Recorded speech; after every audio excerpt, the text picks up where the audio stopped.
It's Wednesday, and that means it's BRAP time. What's up, everyone? Welcome to another episode of Basement Radio K Podcast, also known as BRAP. Turn my mic settings down here a little bit so I'm not making everyone's ears bleed. But hey, we got a great show in store for everyone. I want to give a big shout out to everyone in the live chat. Thank you all for coming out and hanging out with us this evening. I'm going to drop a link here in the live chat if you'd be so kind and post it on your favorite social media platform or Twitter, because I think that's where most of you, or at least I see many of you on that particular platform. But please hit that like button if you haven't done so already. If you're new, subscribe, hit the bell notification so you're alerted when we go live. But this is going to be an exciting show because we're about to kick off Summer Games Fest. There's no E3 this year, but E3 apparently will be back next year, 2023. But there's still some showcases. There's things that are going to be revealed that we're going to talk about. Sony had their state of play last week, actually this last Thursday, and Microsoft will have their show this weekend coming up. And Jeff Keighley kicks off the shenanigans, if you will, tomorrow, I believe. I think 2 p.m. Eastern Standard Time, if I'm not mistaken, 11 a.m. Pacific Time, if my times are correct. But so definitely exciting time right now in gaming, and we'll be talking about some of the predictions, things that we think we might see. But I have two gentlemen joining me, and the BRAP guys will be here shortly. But I have two returning guests joining me. We have my good Halo buddy here, somebody, my partner in crime when it comes to Halo Infinite. We got Game Logic, man. I'll try to keep this short and sweet so we can maybe get some Team Slayer in tonight, man. That'd be awesome. It would be good if I can get some sleep before work this morning. But regardless, I will get gaming in. Exactly. And then we got a returning guest. We have Dreamcast Guy with us. Dreamcast Guy, always great to have you on, man. Really appreciate you coming on and discussing some video games with us. And really great time to have you on, considering that we're getting ready to kick off the big showcase, summer showcase of games. So welcome back, man. Hello, happy to be here. Yeah, so let's So I do want to talk about one thing that has been going around. Actually, we just talked about this, Dreamcast Guy, before we went live. But Hideo Kojima apparently has a game coming out. It is could possibly be shown at the Summer Games Fest, maybe. It is a horror game. I got to be careful how I say that, because I often say horror sometimes and not. Well, yeah. Anyhow, but it's oh my god, its code name? No, I forgot the code name. Overdose. Overdose. Thank you, Dreamcast Guy. Overdose. So it's called Overdose. Well, that's not the official title, but Overdose, yes. And look, anything Kojima and horror, I'm all about it, right? Silent Hill, even I think there were certain elements of Death Stranding. While it wasn't a horror game per se, there were some. There were some interesting parts of that game that kind of made the hairs in the back of my neck stand up a little bit, right? Where the BTs and the shadows and that music when you get near the BTs and the BBs going crazy and crying, yeah, little things going off. Breath. Yeah, holding your breath, right? Walking slowly. I mean, so like there's that. So I don't know. I'm excited by the prospects of a new Kojima game that's going to be a potentially horror game. But Dreamcast, what do you think, man? Like, are you excited about this? I am. I'm also just really curious because like Death Stranding was such a slow burn. I think Death Stranding turns out to be a great game, but that first like 3 to 5 hours, I think a lot of people sort of fall off because it seems like it is just wandering around and yelling hello.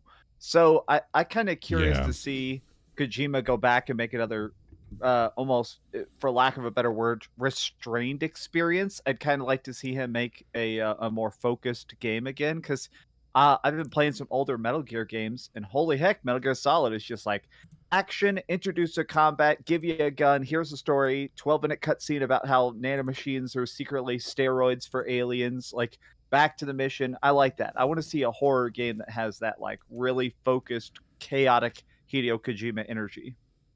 Yeah, no, I would agree with that. Like, Death Stranding definitely was a slow burn in the beginning. Like, you're right. The first like 3 or 4 hours, it was like, and you're not exaggerating when you say hello, because that's kind of what he was doing. He was, yeah. But I agree with you, Dreamcast guy. Like, I'd want to see something a little more focused, because I think when Death Stranding was focused per se, or when it was moving along at a nice pace, there were some really good things there with that game. Now, Game Logic, are you a Kojima fan? I'm self-admittedly, I'm a big Kojima fan. I mean, I have, you know, my first Metal Gear experience was on the Nintendo Entertainment System, and then I just remember the impact that Metal Gear Solid had when it first came out on the PlayStation 1. But are you looking forward to this potentially? No, not particularly, and not because I'm not because I'm not a Hideo Kojima fan. So first of all, with Kojima, I have the utmost respect for him as a creator. I think he is one of the most, intellectual and cerebral creators out there. I think he thinks about the creative process at a depth and level of detail that that I appreciate, right? A level of detail that I try and consider things, at work and, other things that I get involved in, things that are below the surface and below kind of what the common and kind of average, other person in the field, right, it considers.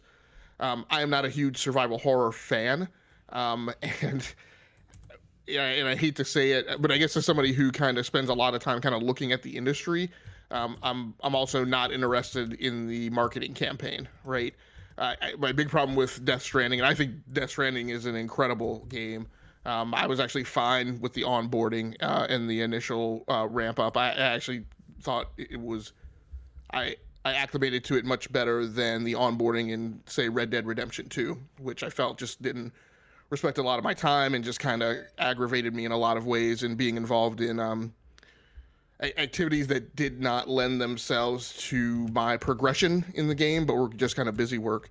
But my big problem with Death Stranding is I felt like that game does a lot of things that were never conveyed through the marketing campaign. I think that there's a way to think about and approach that game that were never conveyed through the marketing campaign. I mean, the marketing campaign never conveyed to you that there's combat in the game. And so it just led to a lot of people being turned off. And like a lot of people say, there was a lot of BS about the game in general, just a lot of people kind of commenting and denigrating the game who never actually played it, and so had no like awareness of the actual content of the game, who were just talking it down, right, as a matter of console wars. But I do feel, and again, I have the utmost respect for Kojima. I feel like his approach to marketing is very pretentious and just kind of off-putting, and it just results to some problematic things. I'm not a big Silent Hill fan. Again, not a big survival horror. I know this is a thing that now has to get done, but I'm not looking forward to, like a lot of things in the media. I mean, I track the mobile phone industry, right? So I hate sitting through like the iPhone and Samsung rumors like every year until launch, because they're just so kind of idiotic. So that's part of what I'm not looking forward to. But I want him to do it and get it out of his system so he can do his next thing that I will be looking forward to, which hopefully won't be survival horror. Yeah. But I guess like, so wasn't he supposed, like, wasn't it the rumor like he was going to be working on, I guess the agreement was being drafted, and I'm paraphrasing Jeff Grubb here, but I think maybe Grubb had reported that he in fact was in discussions with Microsoft to make a game for Microsoft. Yeah, I went back and read that, and apparently, yeah, it was like because I read the exact wording. It sounded like they were sort of a circling the drain kind of situation, Okay. where that a lot of times people sort of forget this, but if you actually dig into business, there's this like agreement to make an agreement, which sounds ridiculous, but a lot of times you're like, all right, first we must declare our intent to be bought, or you have to like basically declare why you're having the meeting. It sounds like they were having a lot of those kind of talks. Like Microsoft was sitting down and saying like, all right, we are interested in buying an exclusive. Let's do this. And then it never went anywhere. But that paperwork seems to have maybe leaked out where their intention to make an exclusive may have came out.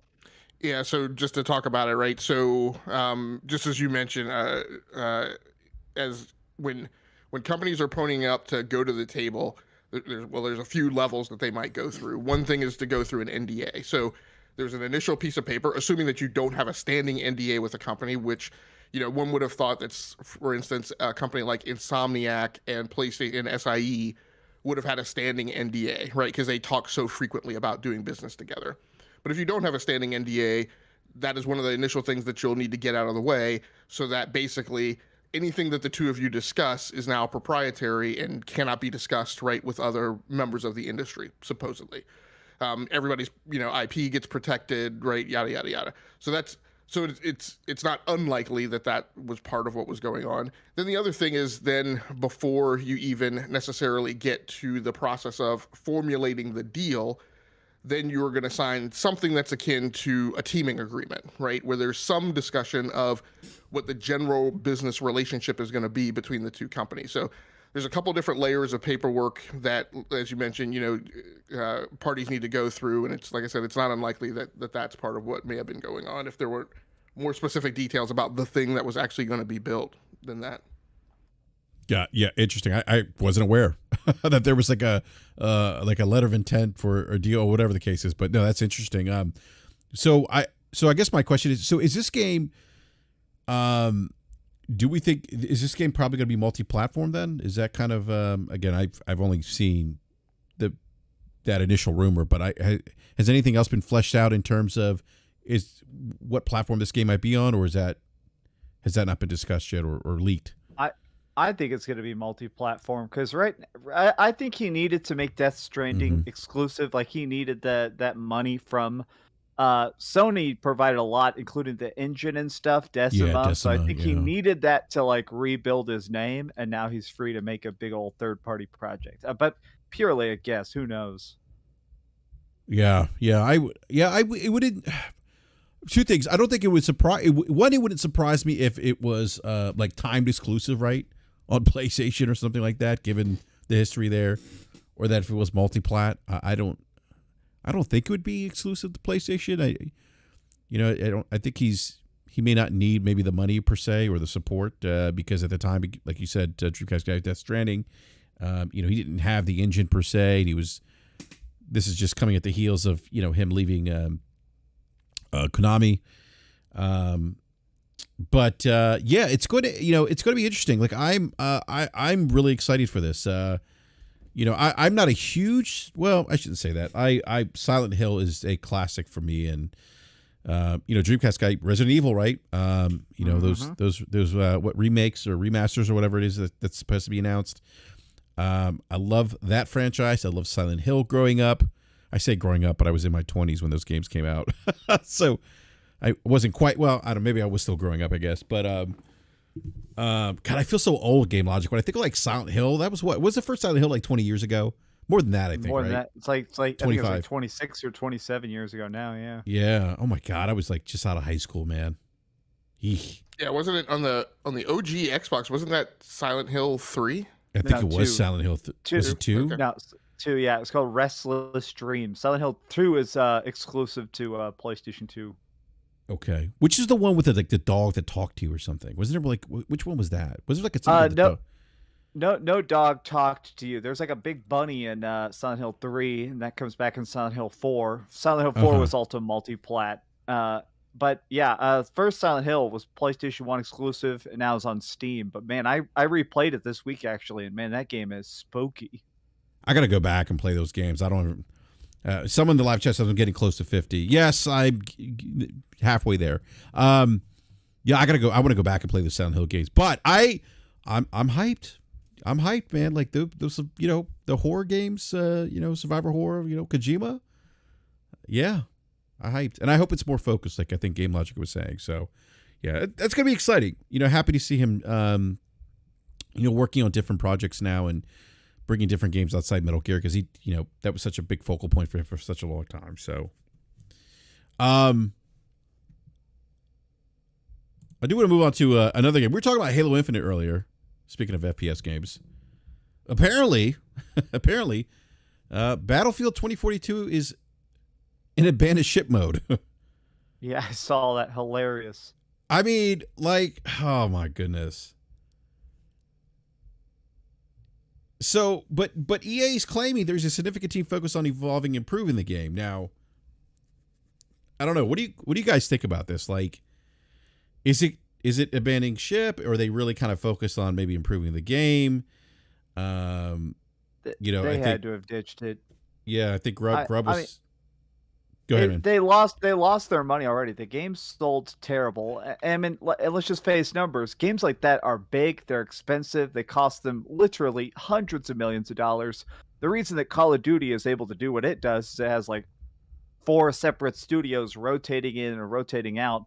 I think Battlefield wants to do that, but they just don't have enough developers. So right now they're probably like, okay, we can keep fixing this game that already bombed. It's already not going to make us any money, or we can take the good developers off of that team and put this on whatever the next Battlefield is in 2 or 3 years. Like, hope people forget, hope people forgive. Like, it's not profitable at all to actually work on this game, even though like the fans would like it.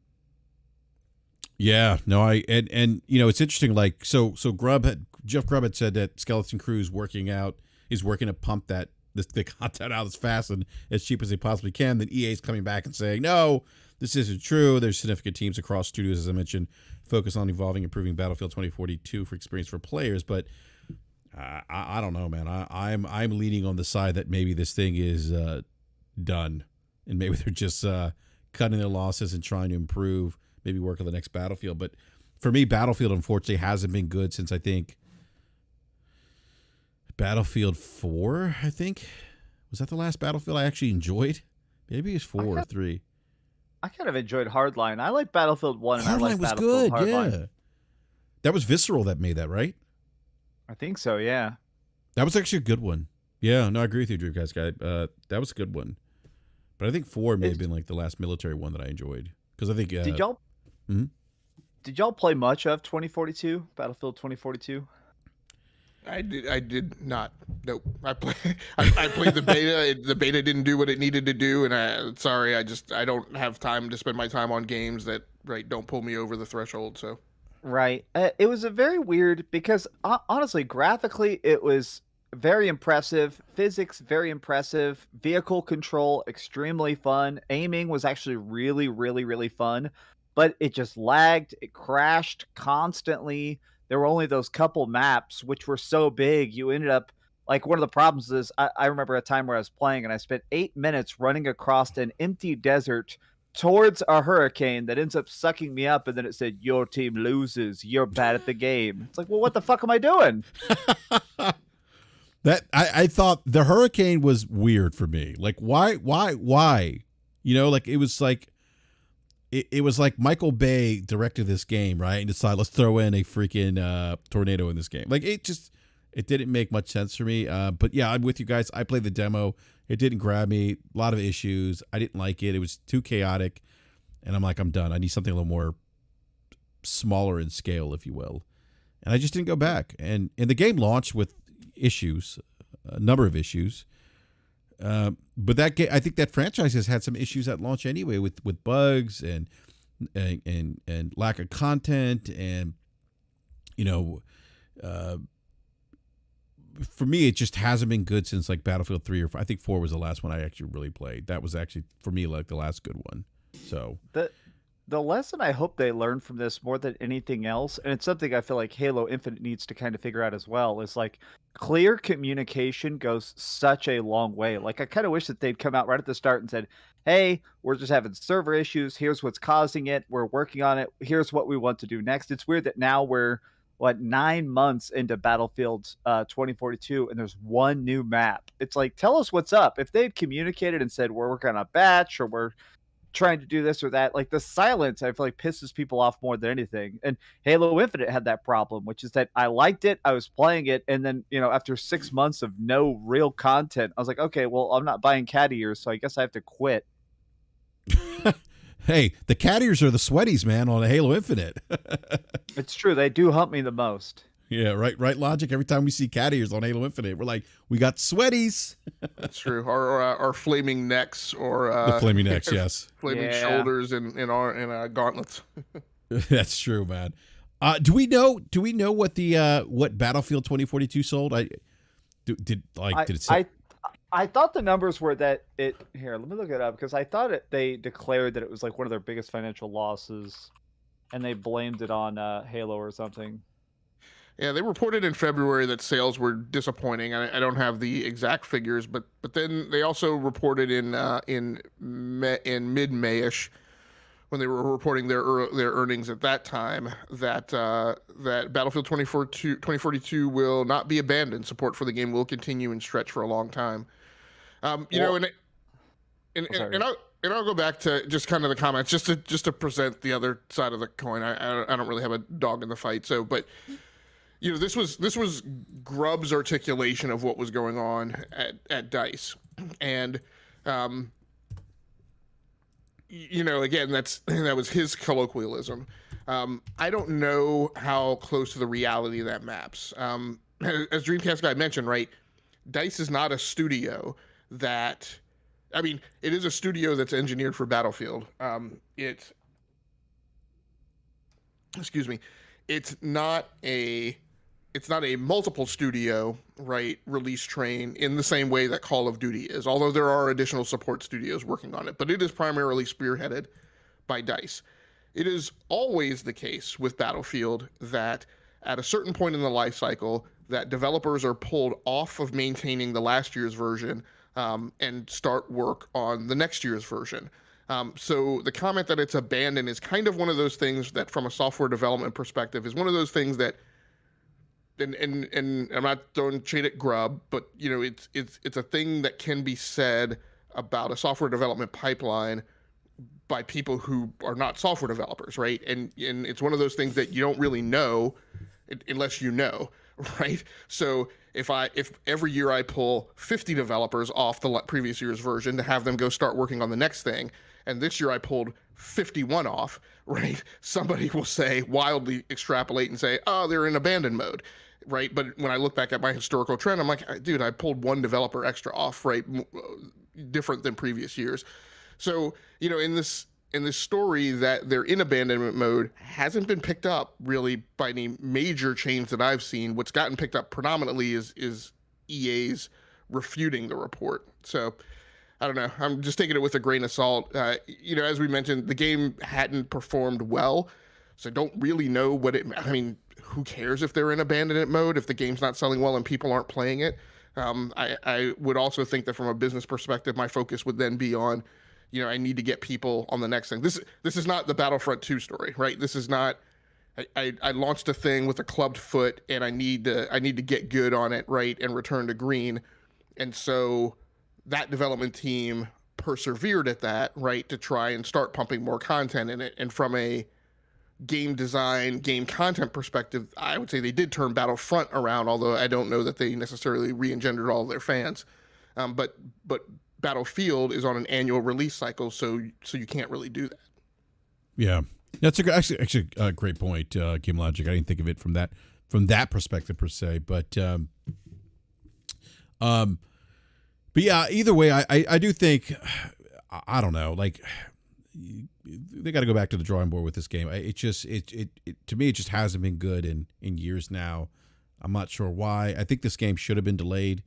But I think part of this is indicative of trying to get these games out. Because hey, EA's got shareholders and they got to get these games out on time, or not on time, but make this, you know, release those, get these games out the street date. And you know, if they're not you know, complete per se, they'll just patch stuff in.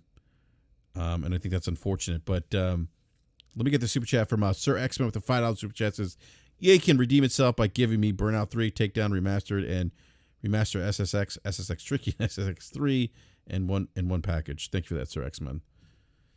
I agree, man. I think about Burnout 3 all the time. I wish we had that bat specifically for sure. Oh, so good.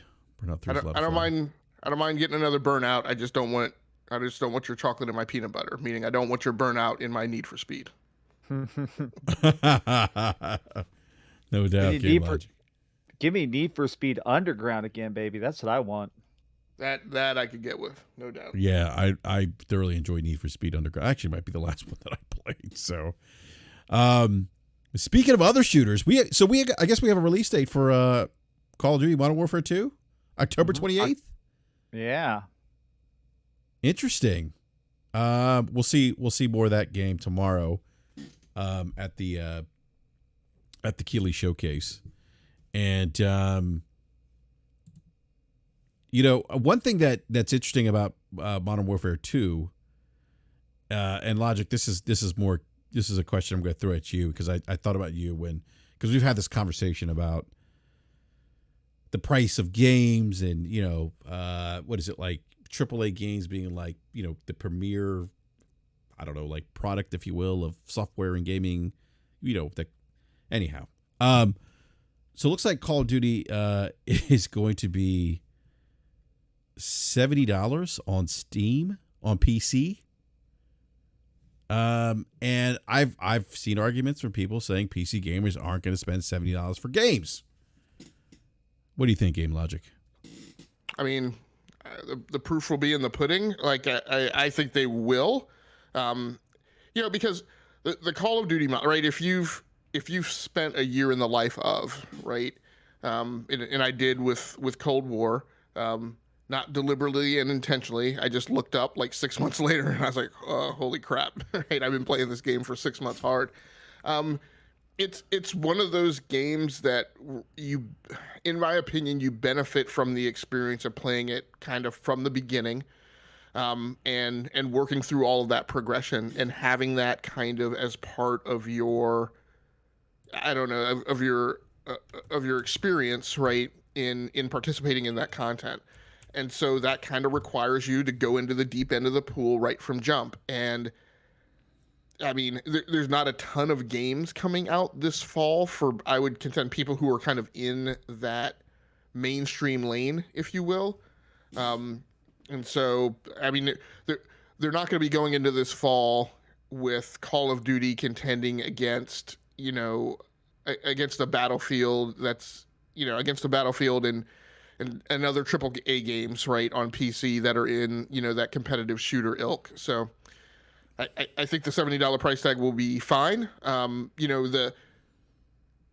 at the $60 price tag, right, they are able to maintain that price tag well into the release year, right, of that current version of Call of Duty, right? Call of Duty's not on sale, right? It's not discounted. It's several months after release, and that thing is still going for $60. So I don't believe that they'll have a problem with the $70 price tag. Yeah, I think the 70. Go ahead, Drew Casca. I was going to say, I'm kind of curious just because it feels like Call of Duty, more than anything else, they're so smart with targeted marketing. Like, nobody gives them enough credit for the fact that they let NFL players see it first, so they're tweeting about it, and then they're putting it on in the middle of like big, gigantic, like before movie trailers and stuff. They realize like this is a casual gamer's hardcore gamer, and they just blast it out to the masses in a way where even if typical Joe Blow, I buy 10 games a year kind of gamers aren't buying it, a lot of people are. So I'm kind of curious how much of those people are PC gamers. Like, I feel like this is going to sell 1 billion copies on PlayStation 5 and Xbox and stuff. And I'm kind of curious, like, if they'll brag about PC numbers specifically. I don't know. Like, I think it's going to sell. I just wonder how much of the market is these COD gamers anyways. I mean, this is all going to be subjective. I don't think that their big major market is PC. Just because, like, when I play and I go into crossplay rooms, like every time I'm literally like the only PC guy in the room, right? And everybody else is PlayStation and Xbox. Every once in a while, I see one other person like on PC. So I don't think that the numbers are huge, unless maybe the PC players are super competitive and don't have crossplay enabled. Game Launcher, I think they're more. I see more PC players on Warzone. Oh yeah, true. And that may be true. Yeah. Probably definitely true. But either way, I guess my feeling is like I don't know how much it matters. Like, I mean, the game's going to sell at a $70 MSRP across all platforms, and I think it's going to sell relatively the same-ish numbers. I mean, the problem that's going to be in front of a PC gamer's face is, again, I go back to that comment on sales. It's like, you cross your arms and turn up and scrunch up your face and go, well, I'm not going to pay $70. And I'm like, when do you think this game's going to go on sale? Right? Like, it's not. So you're either going to get in the pool now, or you're going to get in the pool 6 months from now and pay the same amount and have less of a runway of value add to get out of your purchase right before this thing's superseded by the next one. I've never thought of that. That's such an interesting point about how with these always online games, in a weird way, buying it day one, bugs and all, is still more of an experience because you're going to grow with the community. You're going to see the patch rollouts. Like, I never considered that really these games, if you want the full price tag, you really do got to buy it up front. Well, there's a linearity to the progression and the skill up as well, right? And again, maybe for people who are better, PvP players than I am, maybe like it's not their same experience. What I found is, in my experience, is when I feel like I'm making too big a deal out of a shooter. So, because people always stack it against, the third person action adventure, cinematic, narrative driven, near linear wide path games, right? But I was talking on Twitter with a person comparing like shooter PvP versus fighting games, and just talking about kind of the nuances and stuff. And I have the utmost respect for people who are deep into fighting games. But shooters, like, to me, they carry, there's an understanding you need to know about the weapons. There's an understanding of the maps. There's an understanding of certain skills. There's a certain understanding of how all those things kind of integrate and combine, when to render an effect that is more than simply, one component of the gameplay experience. Mm-hmm. Things within a shooter will change over the course of seasons in a year, weapons will get nerfed, weapons will get powered up. And a lot of times, if you care about your KD, if you are trying to get better, keeping up with that and understanding all of it is not it's not a zero effort thing. Like when I played Cold War hard, like, it was like I had the companion app on my phone. I was constantly reading, Charlie Intel. I was constantly trying to keep up with, what weapons had, what had done what with what weapons. There was constantly an understanding of, what you needed to do to get to Diamond, right? And what were the easy ways to do that, so that you didn't so it didn't just become something that you never achieved, right? You had to play certain modes and play certain modes in certain ways. So to me, all of that you benefit from by engaging in that experience right early and up front. When Cold War came out, actually, the way the model works is you were able to play it for a certain period of time before season one even dropped, right? So there was progression that you were able to make towards, your minimum military rank levels and then prestige before the first season actually even started. So to me, again, there's a value add in participating in that. So it just increases that continuity and increases that overall experience that kind of sticks with you after, that game is over and done and you're moving on to the next one. Yeah, I play a lot of MMORPGs, and I'll usually play them for a year, and that's kind of fun, is seeing, okay, this patch broke this ability, so now if you stack this spell damage with rank 5 of this, it does too much damage because of this coefficient. And I feel like a lot of first-person shooters are like that too, of like, okay, this scope plus bullet penetration on this map is overpowered because this wall is not processing right. It's definitely fun. I feel like it's an underappreciated part of the first-person shooter experience, is the fun of breaking it apart and figuring it out and discussing what's overpowered and what's going to get nerfed. Like, the community shredding that bitch is half the fun. Yep. Yeah, no, it's interesting. Somebody in the live chat says they think the game, or the price of the game will go up. I'm like, hold on a sec here. Maybe they mean in the future, of like, because that is true. I mean, think about the fact that once everybody's used to $70 with because we are still dealing with hyperinflations going on right now. I mean, Yeah. I would not be shocked if Call of Duty in 2 or 3 years is like, sorry guys, we have to sell it for 80. We don't have a choice. I like the way you say that, Drewcast guy. Like all nefarious. Like we don't have a Oh, choice. dang. I sure wish I could make this cheaper, but my 8 mansions ain't going to pay for themselves. Yeah. Well, it'll be interesting. Brap and I were talking about. I think I expressed to you, Brap, the theory on Madden, and with EA, with Activision's articulation of kind of where they're going with the Call of Duty franchise. I'm curious. I'm kind of anticipating that they'll be the first ones who hit this tip over point. And from a development perspective, they've talked about that they're moving this game to a continuous, always in development model, right? And if you go that route, and again, I liken it to the Microsoft Office route, right? We no longer have the notions of like Office 2022, right, or Office 2023. It's just constantly in development, and when patches are ready, when updates are ready, they just come out. And it seems like the language that Activision has been laying out around Call of Duty, to me, resonates as them heading down this path. And to a certain extent, other than the variance across the historical generations, right? When they go back and forth between World War II, modern warfare, the in-between states of when they've done, Vietnam War stuff and Cold War stuff, modern Cold War stuff. I feel like it's a series that would benefit from just being constantly in development. And from that perspective, then I go, okay, if you're going to do that, I don't know that you need to charge me $70, $80 every year for a Big Bang Theory, right, drop of entirely new content if that's not the reality. And so, then the question becomes, okay, well, what model would be acceptable to gamers, right? Is this going back to a $10 per month subscription? Is this going back, right? Because at that point, it kind of sort of starts heading in the direction of, in EVE Online or other games like that. Is it like Destiny? I mean, like that's at least what comes to my mind. Yeah, I would, and again, I haven't molded over completely.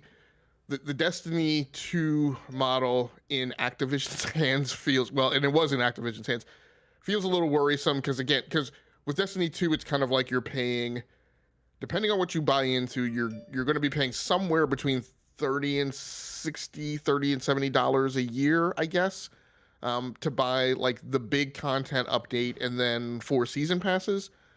So that feels a little worrisome because I just don't know how Activision's going to come over the top with setting those prices. But I don't know. Maybe that model will be fine. I feel like what might be brewing is something more along the lines of a monthly or a quarterly fee, right, to participate in the game as a subscription. Or when Microsoft completes the acquisition, you sub to Game Pass, right?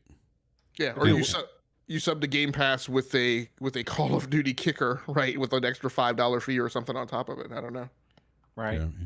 Interesting. COD All Access. Oh my God, I could totally see that. I could see that happening, Dreamcast guy, especially the way you said COD All Access. We got Gaming Forte. What's up, Forte? What up, though? How you guys doing? What's going on, man? You guys are making your employees crunch. People are walking out. What's going on? I don't know what the heck you talking about, bro. You see that Kotaku article they reported on that one GameStop? I did see it, but I still don't know what you're talking about. Hey, man, I got the best district manager in the world, so I don't know. Crazy out here. Yeah, anytime. Crazy how regional a company can be, huh? Can I cut in here with a question? Because I wanted to take Forte to task over something I saw on Twitter earlier today. Okay. Oh, I'm here. Okay, let me get my popcorn. Hold on. Man, I should have. Man, I was contemplating if I did click on this join button. You're like, should I show up?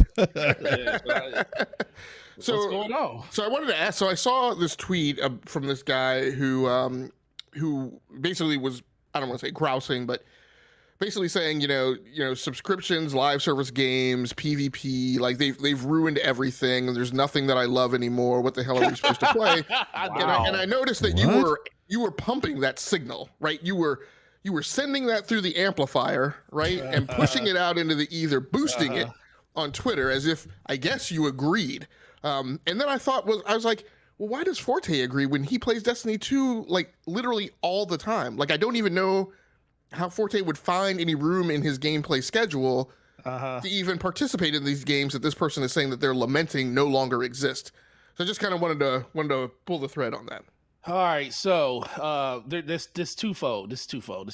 So part of me really, truly, definitely believes with that statement, because even myself, I tell people all the time, Destiny's a drug and a crack that you just can't get rid of sometimes. And so part of me always wish I never gotten into this type of game, because it has severely cut into my enjoyment of playing just a bunch of different games. Like up until Destiny, I pretty much used to play everything. I would never be stuck on one game or anything like that. And then if you couple that with like a lot of the different things that he also said in that tweet, I really agree with like the parts of like how COVID really kind of impacted the last 2 years and stuff, especially when it came to like just games delayed and being pushed back and stuff like that. That's probably the part I agreed the most with. But every once in a while, I do get that feeling that, man, I just wish that, it really wasn't as entrenched as it was inside of the gaming sphere with games of a service and stuff like that. You even see companies literally changing whole models to head in that direction. I mean, you think about Epic and Fortnite, and they don't even make anything else. It's like, it's nothing else even fathomably on their radar when it comes to anything else like that. So sooner or later, a lot of these companies are heading in that direction. It's not saying that I don't like it, like per se, that I don't want it to exist. I just wish it wasn't as prevalent as it is right now. And it is ruining more of a lot of people's, pastime when it comes to stuff like this. So I can always look at a situation and look at it. I can always look at a tweet from somebody and kind of put myself in that situation. And if I don't agree with the whole thing, I can absolutely agree from the standpoint of a lot of people when it comes to that, because some people don't care about stuff like that. And that's just me kind of just understanding where gaming is going, but understanding that there's a lot of people don't like that direction that gaming is heading in. Hey, real quick, Armstrong. Because you said that, he's going to be on here every night, and we're going to give him 15 minutes of time. Oh man, here we go. I was trying to own that label, and I was trying to own up to it, and admitting that I can understand that that my thing is not palatable for everyone. But BRAP is the master, and what he says shall be done. But I will say he could always go you could always go make some popcorn, grab a beer, come back. You know what? But I will say this though, Game Logic. I appreciate you for asking that question, because you're the first one to ask me that, and I didn't even think about that truly until you said that. So I appreciate you bringing that up though, because that is a thing.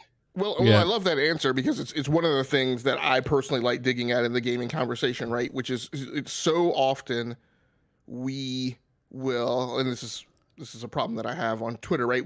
Often we will say, just like we go back to the Grub thing, right? And he says they're in abandonment mode, and I'm like, I don't know how much like that matches the mathematical reality, right? Right. And so a lot of times we will say things or claim things, myself included, right? And then, like I talked about, we go back to Destiny 2, right? I talked about on my own podcast, and we do gaming superlatives, right? We don't do Game of the Year awards because, quite honestly, we feel like we don't necessarily get around to as much of the gaming landscape as is needed to actually do something like that. So we do gaming superlatives, and for a very long time, I mentioned this on the show before, we did not, it was a kind of a gentlemanly agreement that, live service games were not really allowed, right? They couldn't really compete against, brand new titles that were being released. And then the year that we hit that tip over point, what happened was I looked back at my gameplay data, and I looked at the number of hours that I'd spent in Destiny 2, and I had a talk with my co-host, and I said, guys, we have to look at the data. We can't just like ignore it. Like, it means something. It's significant. Let's talk about it and figure it out. And through that conversation, we said, okay, live service games are now on the table, right, for Gaming Superlative Awards.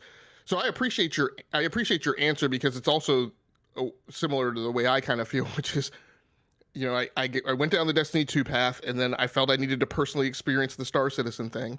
And then experiencing that Star Citizen thing, even though I eventually decided that was not for me, where I left from there was not back to my single player, right, narrative game roots. It was, okay, what are some other things of this ilk that satisfy that need? What are some other games that give me that satisfaction of, versus investing in a 40-hour one and done where I progress this character and then I abandon them and leave them?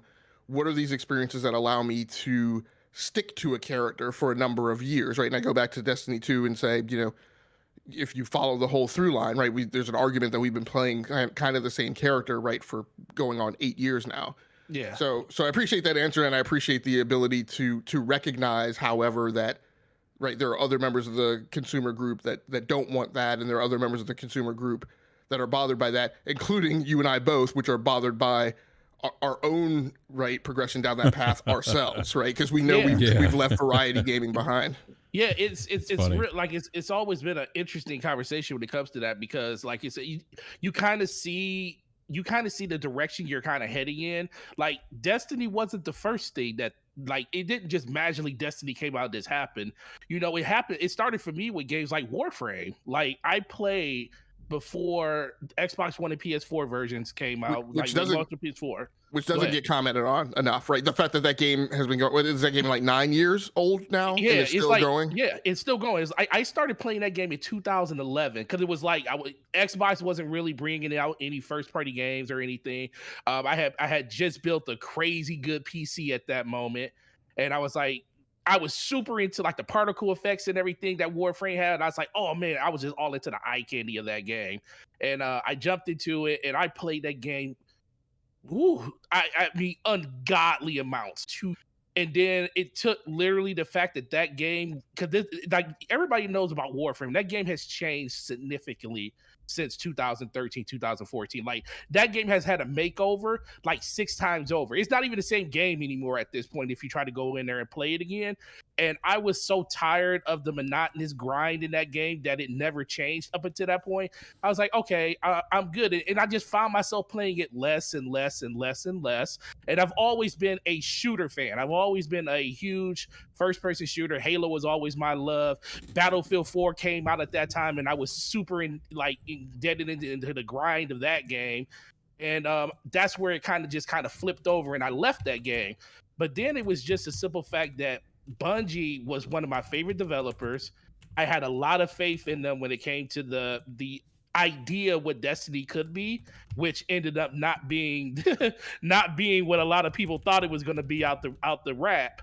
And I even felt the same way. And then I always tell the story about, Halo not being in a place that it needed to be in at the point that I was like making a decision on if I should continue down this lane with Destiny, because everybody knows Destiny has some of the best gunplay of any shooter out there. Like even to this day, some of the best gunplay. Halo didn't work for like Halo Master Chief Collection when it came out in 2013 or 2014.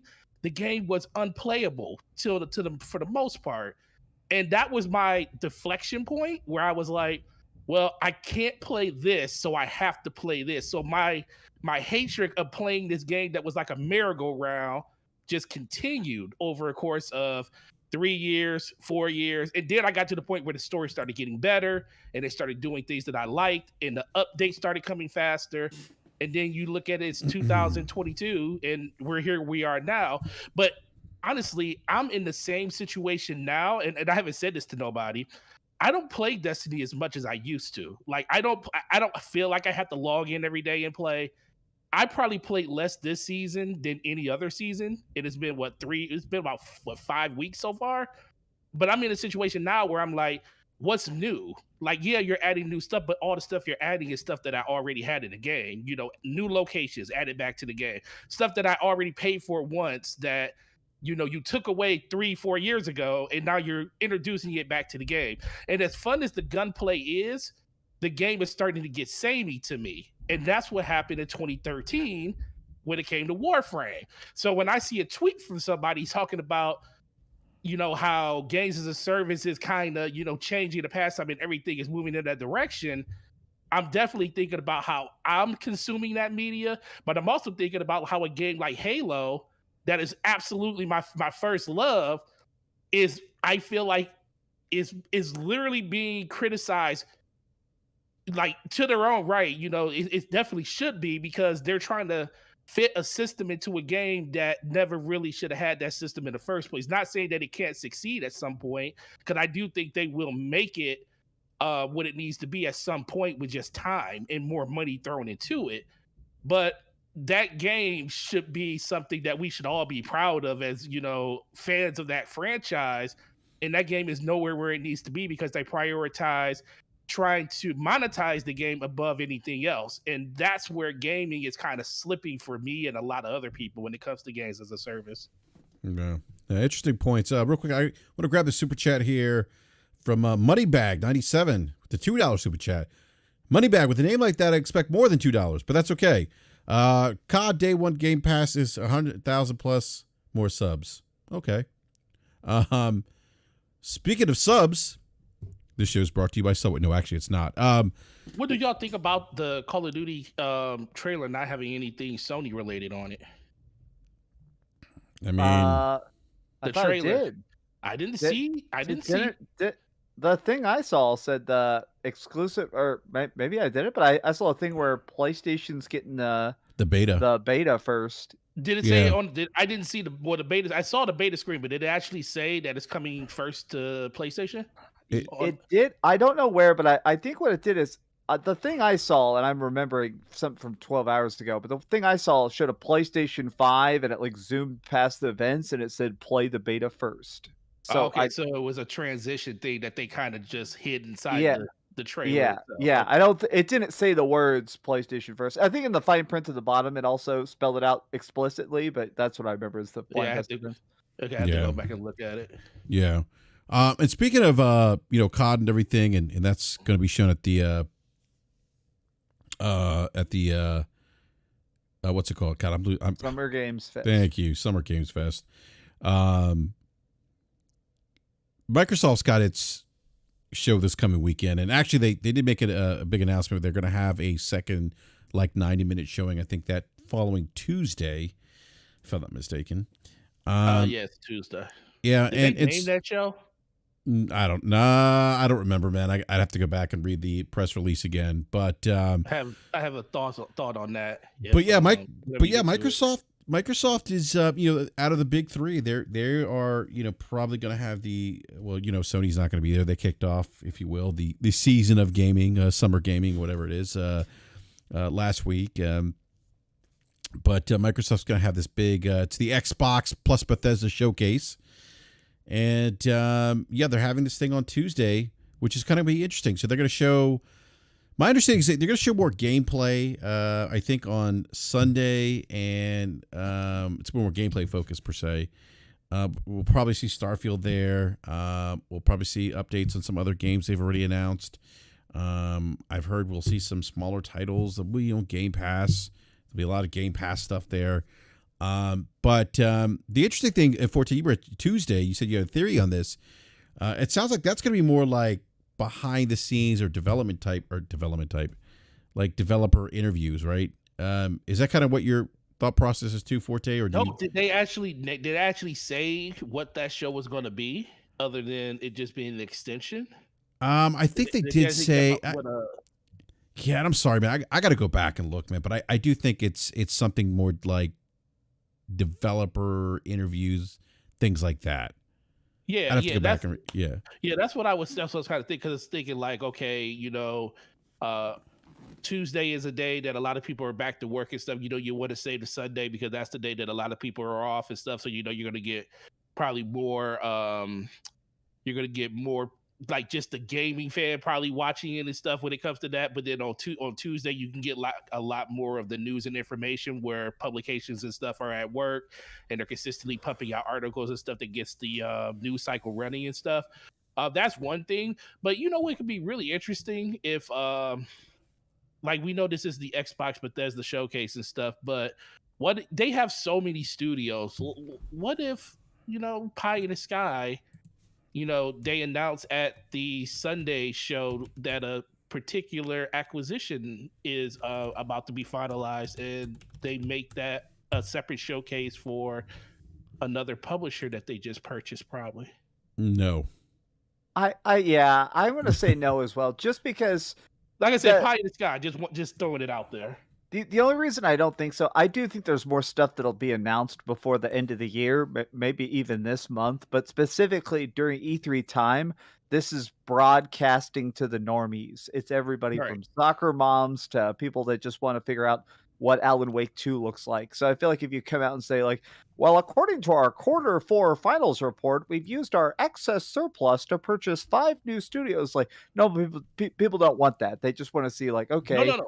Not them saying that they just purchased it, but the second show is basically Xbox Activision with all the stuff maybe because they can say in one show like this is the No. Xbox Bethesda show, but then they can Forte. also announce what the next show is. Yeah, so Forte, here's what it could be. So here's what they're saying. Microsoft said it will share new trailers, take deeper looks at the news from the Xbox and Bethesda game showcase. So it's kind of like they're taking a deeper dive into. So they actually say from the Bethesda because I didn't read. I didn't read it. And speak with some of your favorite game creators as part of the event. There'll be a lengthy briefing too, clocking around 90 minutes, which is about the same duration of the Xbox Bethesda showcase. There'll be some featuring some news about Halo, Hellblade, and more. So it sounds like they're going to be giving some updates on some things too. But so this the to me part is going to be on Tuesday. Got you. Yeah, this seems to be like, you remember like when they got like panned for like having the thing with Age of Empires. Remember? Yeah, God, that was terrible. Oh my God. Yeah, remember that Dreamcast guy? Oh my God, yeah. They sat down and they like everybody sounds so excited, and they sit down and we're going to explain about how we made a catapult. And it's like, what the fuck is this? I think that's what Tuesday is. The word trebuchet was literally trending on Twitter because of that. So I'll push back a little bit on that. To agree with you guys, I agree. I don't see any way that Activision would be wrapped into a show before that deal is actually finalized. What's going to happen the second day, and I think it doesn't feel like they've done a good enough job telegraphing exactly what that second day is. Now, I will say, me personally, the developer interviews and the developer commentary is actually the thing that I like the most of in a lot of these shows, because it gives me the insight and the conversations that I'm looking for. That's one thing that I've actually always preferred of the Xbox shows over the PlayStation shows, which is, from my perspective, just been kind of trailer palooza.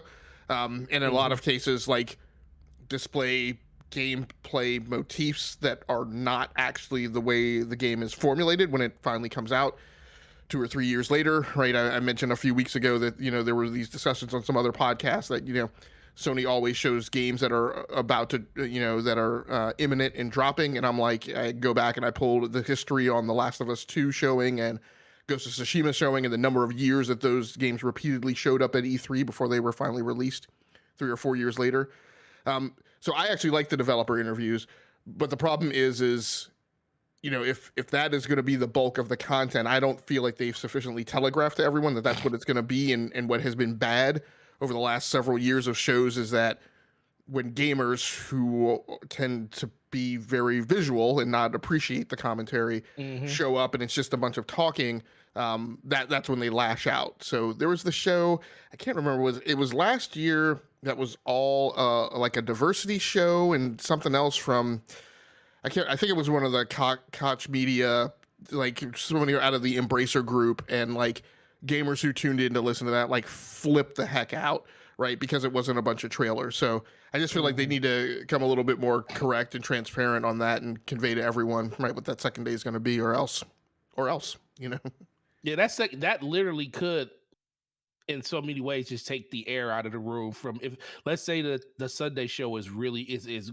great, it's amazing, and people are excited, and then 2 days later they put out a show like that where, and like you said, I agree with you, Game Logic. I don't think that that is something that is horribly boring or something. I just think for the mass consumer, people that just watch these type of shows, they don't want to see that, and I think that's the thing that could kind of just change the whole thought press on the show, because we already know how most people are. They are what they see last. It's like, well, my last experience of seeing a show from Xbox was meh. They don't really think about the one before it. Well, here's my problem too, and I'm probably going to catch a lot of hate for this as well. It's not going to be a good show on Sunday, right? Oh, you don't think so? No. I mean, because because what people want is not being released this year. So unless there is some crazy wackadoodle right out of the ether like thing that's going to drop this fall, it's not going to be a satisfactory show, and we know that that's not going to be the case. So no matter what, Xbox is going to walk away from this with a bruised eye. So you're basically taking So you're basically taking the mindset that no matter what they do in this show, for the people that wanted to see Starfield or the people that wanted to see Redfall this year come out, it's already pretty much ruined for them. Even if they show those games and they have very, very good showings and stuff like that, it still doesn't change them. It still doesn't matter because those games ain't coming this year. Right. What I am curious to see happen is, because they don't have, and I hate to say this because the wrong people are going to pounce on it, because they don't have production pipeline output, tangible output to show for this fall. This is like the boxer that you put in the corner, right? They're overpowered, right? They don't have the reach, so they got to reach for something. And I'm very curious to see what that's going to be. Is that going to be some type of Game Pass play? Is it going to be? I don't think it could be another studio acquisition, but it's got to be something. We still don't know about Forza Motorsport for certain.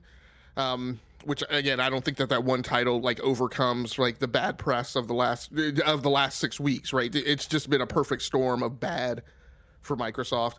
But I am very curious to see what tool are you going to reach into the bag to pull out, right? When you don't have the thing that people really want, what alternative, what contingency plan are you going to reach for now? That's easy. Game Logic. It's Game Pass, man. I mean, I think they're going to pump a lot of games into Game Pass, and they're going to kind of rally the base, if you will. Kind of like the Republican Party does at the that convention they have in Alexandria, that PAC, whatever, CPAC, whatever.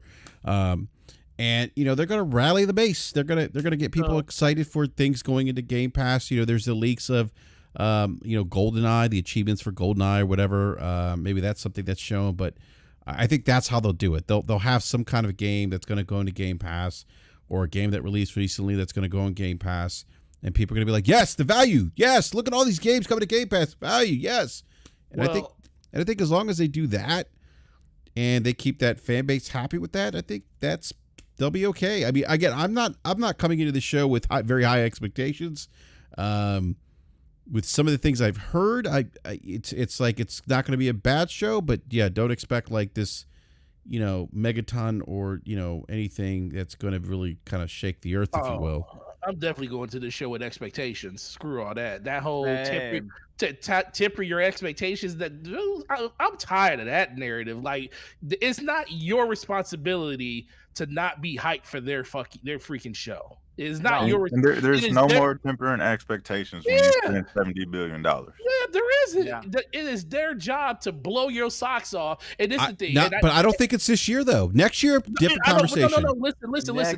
Next year. No, screw that. No, screw that. We got to wait, Dreamcast guy.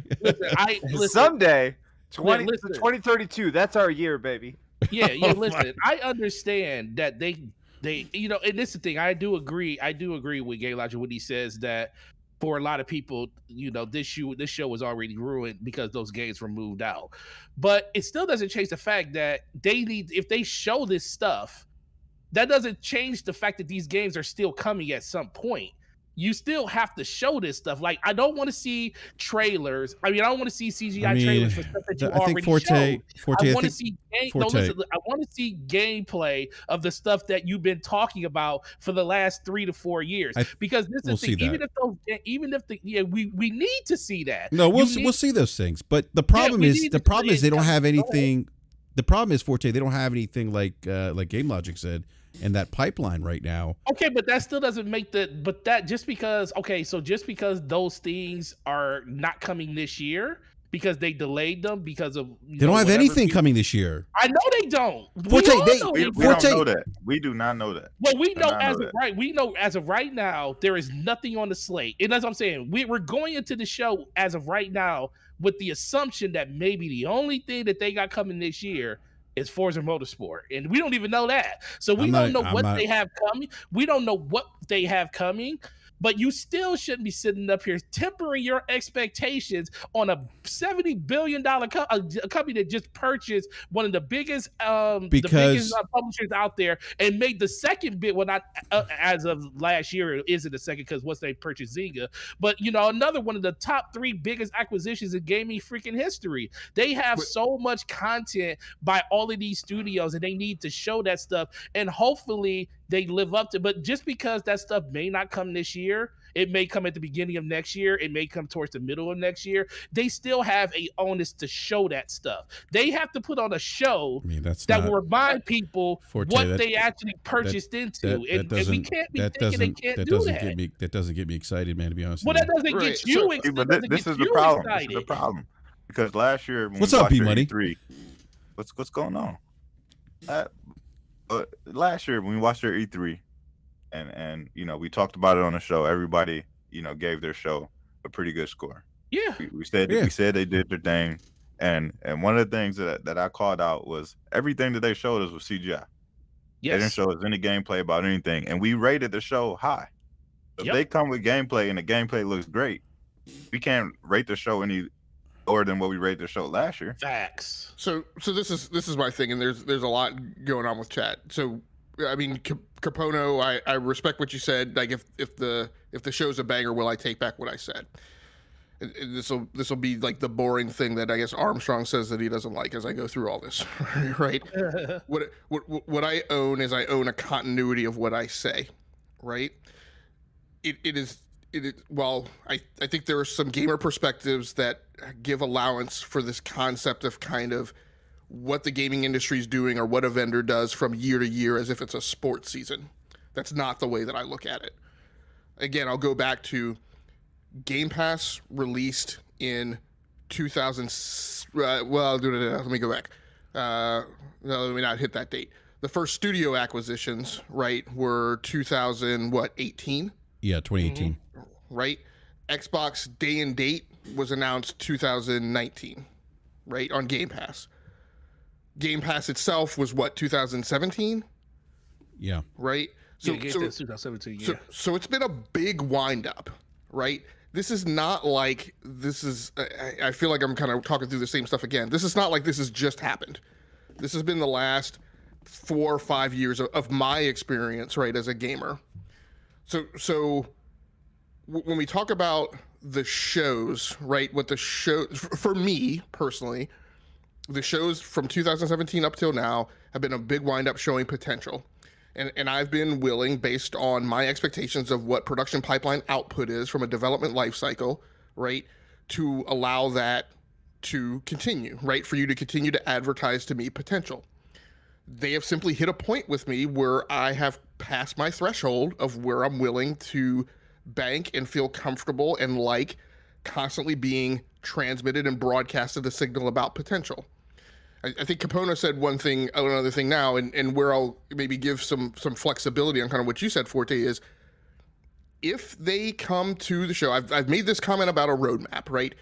And then BRAP cued me into these comments about like what the expectations are about having a first-party AAA game dropping once a quarter in Game Pass. If they give me some semblance, even if I have to piece it together myself, even if they put out sufficient information out there, right? Today, one of the problems is we don't know what all these studios are working on. Right. So we don't know what they have in production pipeline. So if they come to the show and they tell me what all 23 studios are working on to achieve the goal of relatively deterministic output once a quarter, right? And signal to me enough stuff that I have a sense that there's also some contingency overlapping in that, so that they can contend with delays, then my confidence will be somewhat more restored, right? Everybody talks about Starfield and Redfall, right? My evaluation of where Microsoft is right now is beyond simply those two games. It's not simply restored by showing gameplay of those two games. Right. To me, again, it goes back to they have a large problem, right, managing and fitting within the strategy and conveying in a transparent manner what the timeline is for achieving those goals for somebody who's investing in Game Pass. Other people might be satisfied because I get it. They don't think about things like that, right? I have problems with going to movies, right, that show things in domains that I specifically worked in, and I'm like, it doesn't work like that, right? Same thing in gaming, right? Right. There are things that I take into consideration that maybe I get it, other people don't, but my problem is again, like I made these calculations, right, and I projected a timeline of like potentially 2025, right, by the time they're finally coming up to speed on the production pipeline, and they haven't conveyed that long of a horizon till they get to that point.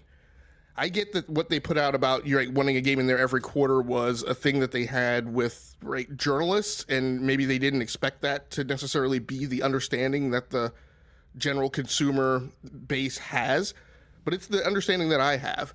And so, great. I mean, I agree, it'd be good to see gameplay, but I won't have the sense that the leaks have been plugged on the ship until I get some semblance of a roadmap, what those 23 studios are working on, and what the plan is to get the production pipeline up to the point where it's actually delivering on the promise of Game Pass. Yeah, real quick, to be money to your point, man. Like, obviously, like they show gameplay, man. Like if they show gameplay, Hellblade, Starfield, which I think we'll see that. Yeah, that's gonna be great stuff to show. Avowed, that's gonna be cool stuff to see. I don't want to downplay the gameplay piece because obviously I would. Because we hyped up the show last year, and they showed us Avowed, and all he did was pull out a sword, and everybody. And, yeah, right. And now that's gonna have guns in it. Yeah, probably it's gonna have guns. They don't even know. Lost their mind. So, me, if they come out and show actual gameplay of the games that they show, we don't know what Contraband is. You know what I mean? They announce these games and show these little fluff trailers. People got all excited, rate the show super high.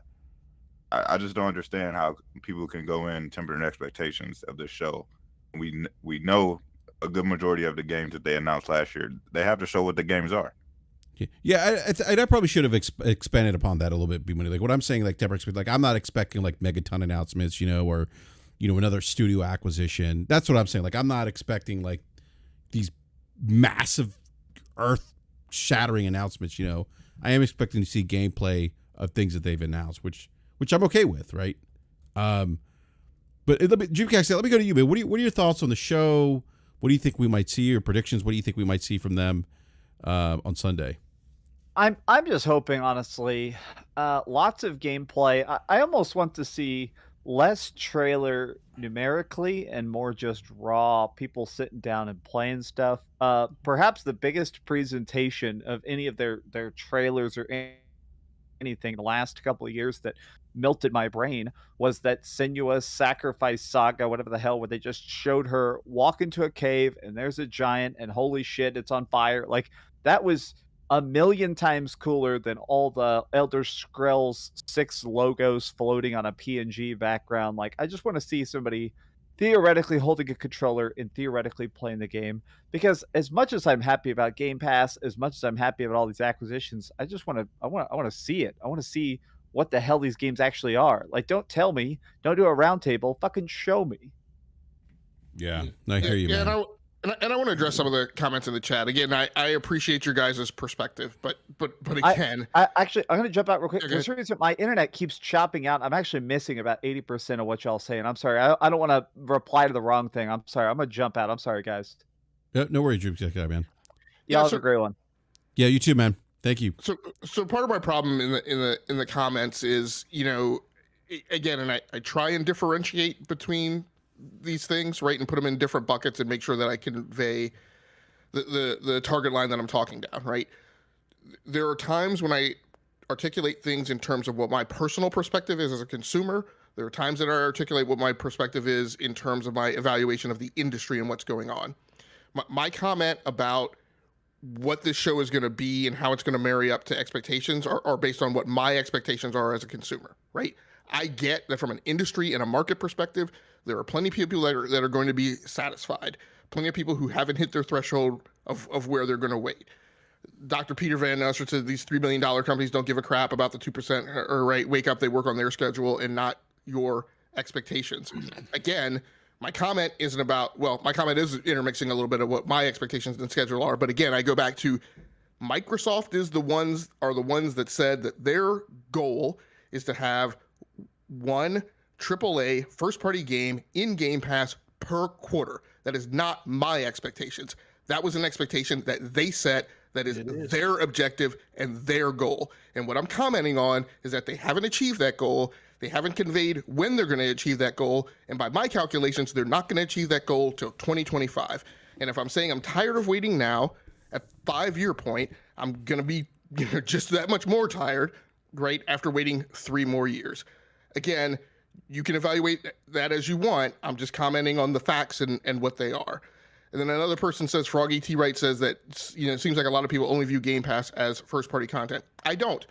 I totally get that, again, from an industry and a marketing perspective, there are people who are satisfied, right, with the third-party content. I talked about for a while, I was satisfied as a Game Pass subscriber, getting access to a lot of games that wouldn't normally kind of come across my windshield and I normally wouldn't go after and I normally wouldn't pay for, right? That was just a period of time that I was in as a gamer. I've transitioned to a period of time where that is no longer in my bucket of satisfaction. And so that doesn't do it for me. I get that there are other people who are satisfied with that. I'm not. So again, as I always go back to, everybody's free to spend their money however they want to. Everybody has their own set of expectations. I do not come in here and say that my expectations are the rest of the world's expectations. That is a level of hypocrisy that I quite frankly can't stand. But to understand what I'm saying, I think you need to understand when I'm talking about my own personal things as a consumer versus what I feel the industry and the market are doing. Yeah, B Money. Let me ask you a question, man. Like, have you have you heard anything, B? What do you think, man? Like, in terms of your own predictions, man. Yeah, I'm not really predicting anything. Like as far as like the Game Pass stuff, I don't really care about Game Pass. I'm not subscribed to it. You know what I mean? Like, for me, Microsoft hasn't delivered any games that I'm interested in quite a long time. So for me, I'm just waiting, you know what I mean, for them to kind of get to that point where, all right, they have something that's at least interesting for me. You know what I mean? Gears was like the biggest draw for me, in recent years. But other than that, like, there's nothing that I feel like I have to play Xbox or in Game Pass. So for me, like, as far as the predictions, it's just like, I just want to see the games. You know what I mean? Like, they CGI trailered us to death last year. I called it out. Everybody got all mad, like, oh, you know what I mean? At least they showed us new games. It's like, no, they didn't show us shit. They showed us a whole bunch of CGI.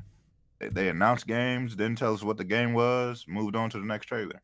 So for me, like, I just want to see what the actual games are. If they have actually improved in game development, is it actually something that's going to be exciting, or is this just going to be another one of those games where, you know what I mean, a Recore, you know what I mean, Quantum Break, you know what I mean, stuff like that, where just like came and went, you know what I mean? Like, are they going to have the next, their next big, IP, or the next, 3 big IPs, you know what I mean, coming from Microsoft? At the end of the day, we're still relying on Halo, Gears, and Forza. You know what I mean? As much as people try to say that they have these other IPs, like, nobody, at the end of the day, nobody cares about them, to be totally honest. Sea of Thieves is probably the newest one that, you know what I mean, has, some interest. But other than that, like, all the other stuff, came and went, fell to the wayside. Nobody's talking about it. Yeah. You know what I mean? I want to see something that has some lasting power, something that they can build on, something that we can see equals for. But then, like, it kind of is what it is. Yeah, I do agree with you, B. I think we're going to see gameplay. I think that's one of the things that they're going to focus on this year. And they kind of have to. Like, I don't think they could show, more like CGI footage. Show some gameplay, the things you announce, this year. I think that will make the fans happy. I also think that a lot of Game Pass stuff will be there because that's going to make the fans happy too. And they're going to be championing the marketing for, or not championing, but the Game Pass stuff is going to kind of, fuel, what we see with a lot of, people that are, primarily on the Xbox platform and in Game Pass, that this is the best deal in gaming right now. So, Forte, man, what do you think, man? Like, any predictions with Sunday's show or maybe Tuesday, both? What are your thoughts, man? I don't know what's going to happen at this show, man. We are so in the dark when it comes to this, because I truly believe that the fundamental parts of this show have changed, especially with the delay of Starfield. I do think they were still going to have the same format probably, but I think a lot of stuff got moved around. But I think it just really clouds what you think you're going to see at the show. I mean, things that I want to see. I want to see Avowed. I want to see Hellblade. I want to see actual in-game combat with Hellblade, because that's the one thing that was kind of the sticking point for me and a lot of people when it came to that game, when it came to the first one, because I think everything else was amazing in that game. I mean, it could do better with the puzzle solving and stuff, but that didn't really bother me. But the combat was like, it was satisfying, but it wasn't deep enough. It was like a puddle. So I think that's something that I definitely want to see. And I just want to see them close the door on some of these studios that they've been talking about with the games that they've been talking about over the course of the last 3 to 4 years. You know, before you start talking about all of the studios that are going to be bringing games that you haven't announced yet, let's get some resolution to these games that you've been, talking about, like Contraband and talking about Hellblade. And, when can we actually get a release date that's going to stick for like Starfield and Hellblade? I mean, not Hellblade, but Starfield and Redfall. I want to see those things kind of tightened up.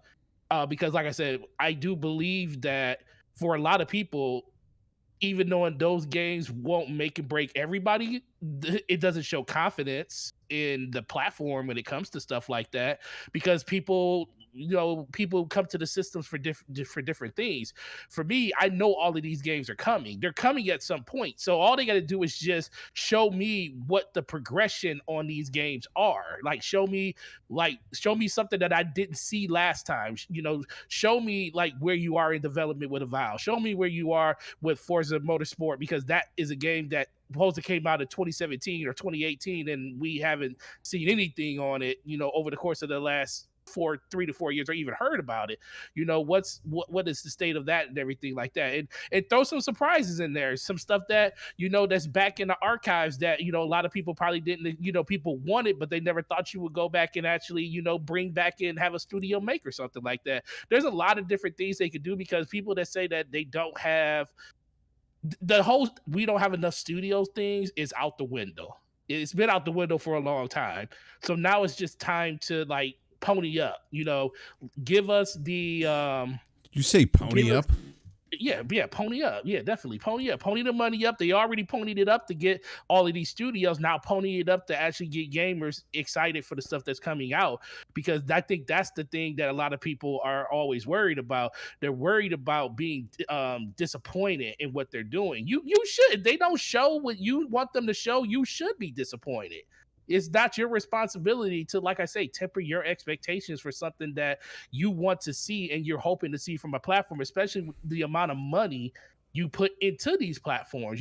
This isn't a cheap gaming is not a cheap hobby. And I want to be able to say that the reason I bought the things I bought is being reciprocated in that fashion, that you're actually giving me the things that I kind of want. So there's a lot of different things I want to see, but to nail it down 100%, it's just going to be like what everybody else says, just show us gameplay of the games you've shown us 2 years ago, a year ago, but don't show us CGI trailers, because all that does is just push the ball and kick the ball further down the line. We don't want to see another CGI trailer of Fable. I want to see gameplay of Fable. Well, another thing I want to mention, right, going back to this goal and objective for them to get first party games in there, once a quarter. One of my concerns is that when they made that comment, one of the things Matt Booty also conveyed was that, the studios are going to be independent. They're going to run on their own. They are going to be creator led, right? Right. And what I don't know is, again, I don't have a warm fuzzy that means that the studios the studio heads are gonna run it, or that it's more deference is being given to the creative directors. And in this pool of game development, one of the models that people typically have is they typically have the creative director and they typically have the producer. And the way those roles and responsibilities typically break down is the creative director is responsible for the the entertainment value and the envisioning of the content, right?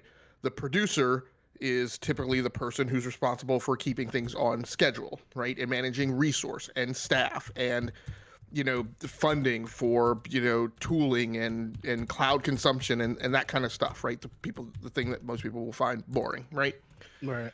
However, what I will say is it is predominantly the producer's responsibility to make sure that the game delivers on time, right? Yeah. And so if we have an environment under Booty where the deference is given to creation and content and not sufficient deference is given to schedule, and you look at the reports of some of the problems that we've had across the studio because there's not sufficient oversight and not sufficient accountability, then you're going to potentially have this problem of like what we're seeing now. And so in my mind, there's not linkage between, hey, we want to have one first party, right, AAA game per quarter, that goal, and the accountability and the project management and the production pipeline and the quantification of output that comes with having kind of a disciplined release vehicle, right, that achieves that goal. And so I don't care that was their goal. It's that was their goal that they stated, right? And that created some set of expectations around people who subscribe and on board to that process. I don't really even care if they hit that specific thing. I just want to know and understand if you've spent the $70 billion, if you spent all this money acquiring studios, you've got a significantly larger number of studios than the other competitors. I expect greater output, whether it's AAA or whatever. I don't even care, right? But I expect these 23 studios to be delivering output that's commensurate with the investment that you've made and commensurate with the number of resources that you have at your fingertips, all under the house of Microsoft Gaming, right? And right now, that's just not what we're seeing. I agree. Yeah, that's a great point. No, it's it's I think for me, and I think maybe for some other people,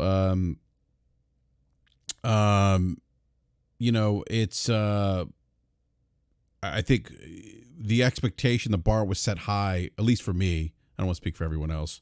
For me, the bar was set high with them when they started making these acquisitions, because they've never had this many first-party studios, and we've seen what they've done with less. Right? When you go back to the OG Xbox, you go back to the Xbox 360, and to me, those platforms are still.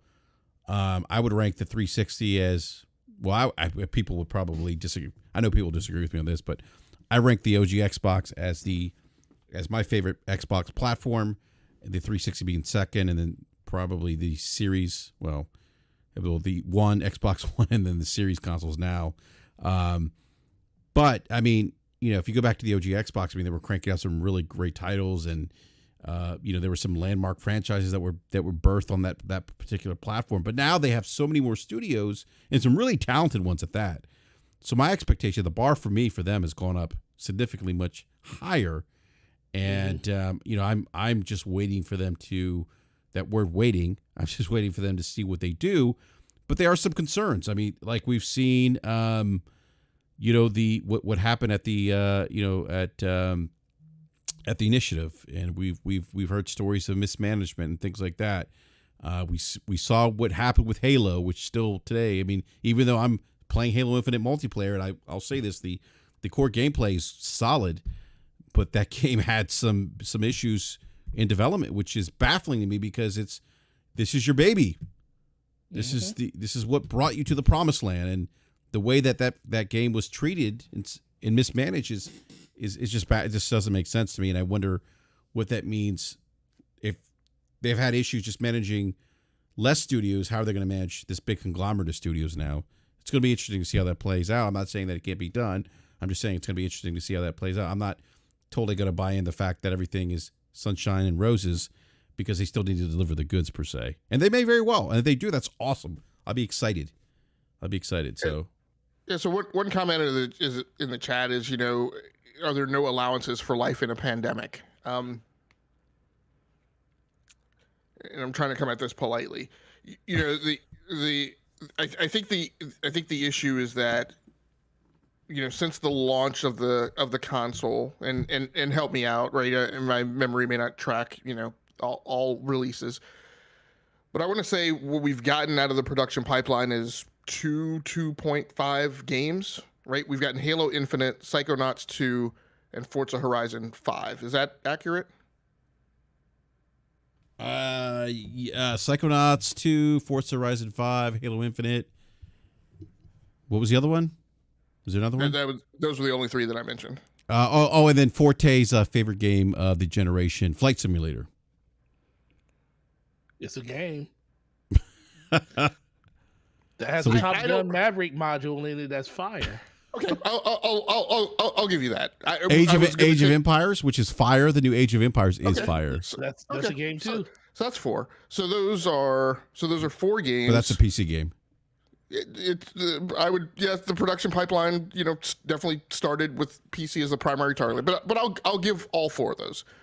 The point is that this conversation is about the fact that with a new console release, we are going into the 3rd holiday season, and to date, what we know is that there have been 4 games, right, output from a stable of 23 studios.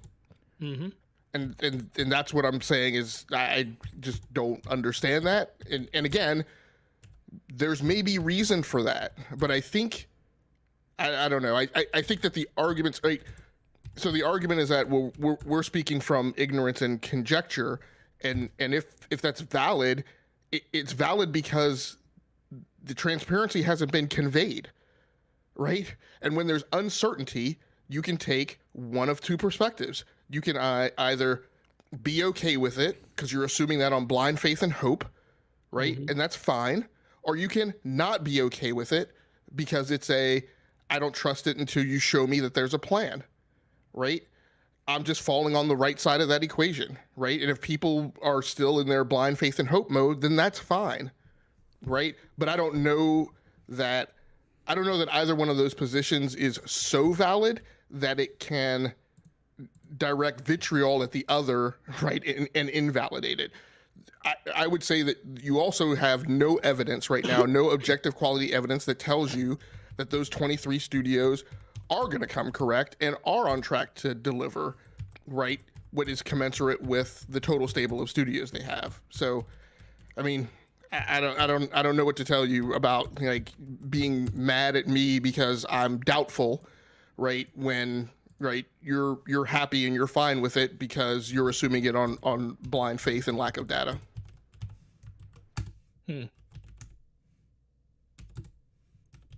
Sorry, I'm typing. Oh, you're typing. Yeah, I'm trying to host a podcast and type because one of the questions Capone saying I think I'm starting to understand how the panel thinks. Game download numbers and sales numbers doesn't mean much.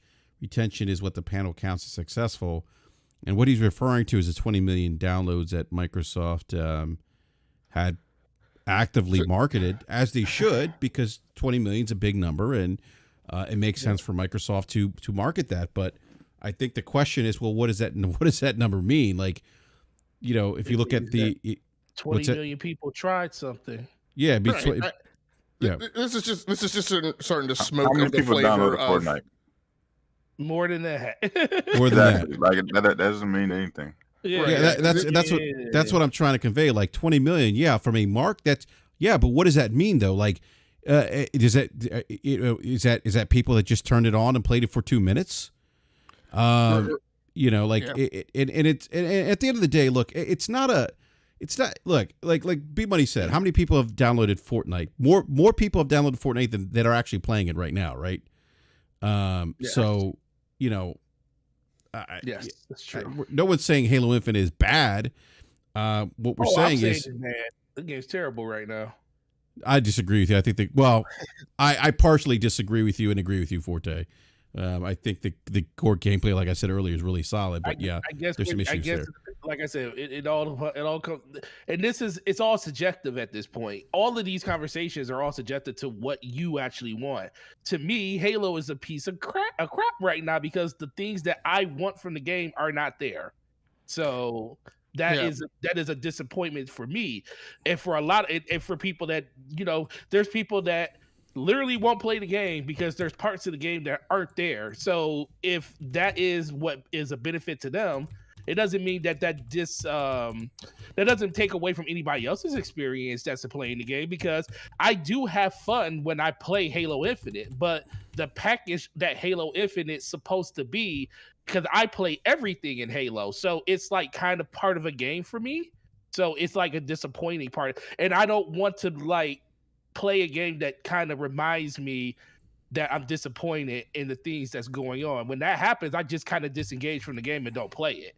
And that's where it is for me right now. That doesn't change that I won't go back and play it later, but it's just a disappointment right now, just like a lot of other games are. So I just want to go back to this the thread component has in the numbers and try and true some of this up again. I'm pretty sure, maybe I'm wrong. Again, my short-term memory might be impacted, right? In the course of this conversation, at no point have I said, because of all this, Xbox sucks and PlayStation rules. Okay. Oh yeah, fact. So this is not console warring, right? The comments that I have made have been nothing about a comparison yet between Xbox and PlayStation, although I think there are some comparisons that you can eventually draw. This is my perception of where Xbox is right now. The thing about the 20 million numbers, and I have used this, I've pointed out the fallacy in this number, both in a case that works against Xbox and a case that works for Xbox. That number is the number, again, I'll go back to, is the number of people who, it's the number of people who basically open a record in an associated database that tracks the analytics associated with that gameplay. So when you launch the game and you first log into the game, right, that is the point where it attaches that gameplay and the associated metrics with your gamer tag, right? You download the game and it lays latent. That doesn't create a record in the database that's tracking metrics in terms of Xbox achievements against your gamer tag. So you download the game, you launch the game, you are now counted in that pile of 20 million numbers. What I've been saying is that, and this is the difference between metrics and analytics, right? I don't know that number holds any weight of significance, right? Because it doesn't tell me that somebody onboarded onto the game and stuck with the game and actually showed interest in the game, right? I've said the same thing about Elden Ring, right? Which is not an Xbox game. People rah-rah the number of sales of Elden Ring, and I know from what I'm seeing, right, that people have downloaded that game, started that game, partially as a matter of peer pressure and what they feel like they should be playing out of obligation, right? Mm-hmm. But I haven't seen a ton of people stick with that game and follow it all the way through to the end, right? Again, I go back to Twitter where I've seen a ton of people posting these pictures with their game control in their hands and their legs and their feet and the starting, right, splash screen on the TV, right? But then I've seen nothing else in their Twitter account about actual gameplay, right? And again, you look at the numbers of sales versus the numbers of daily concurrent players, and they don't match up, right? So is the number of 20 million downloads, right, 20 million game starts or whatever significant? Sure, but it's not as significant, and it doesn't have the same data provenance as the number of people who have logged a certain number of hours in the game, which we don't have, right? Again, this is not a statement of it's not as good as Miles Morales or whatever. It's just a statement of, right, what it is. So I don't know that I would hang my hat on that, right, is my main point. Yeah. No, I hear you, man. Real quick, I do want to transition to one topic, last topic, and that's I guess the new PlayStation leaker, if you will, that's on Twitter. But apparently we could see a Last of Us remake announcement coming to PS5 and PC. Be money. What do you think, man? I think it's happening. Oh, okay. I mean, we've been talking about this for quite a while. We've known about the remake for a while. It only makes sense for its release day and date. The game came out in 2013. It's 9 years old. Mm-hmm. Yeah, I mean, so at this point, they remastered the game, put it on PS4. It's going to be on PS5 as a remake, essentially. So, and PC for the release, yeah, it's going to be on PC. We know what Jim Ryan's and Sony PlayStation's initiative is as far as putting the games on PC. and what their projected revenue from PC sales is. And one way to do that is put, some of the biggest franchises that you have, biggest IPs that you have on that platform. And we saw last week that they announced Spider-Man was heading that way. This being a follow-up, and then, a multiplayer game, being a follow-up to that. That's how you get to that $300 million in revenue from PC. So this isn't surprising at all. I didn't expect it to kind of release in the same window as God of War to release. I figured they'd probably do it, sometime in the summer, June or July. But September is actually good. It allows them to flow into that holiday season. And I told you guys before that the strategy has changed, and Sony will be releasing games in the holiday season. So the proof will be in the pudding. And I always tell you guys to believe what I say and just watch. Yeah, no, that's why I went to you with this question first.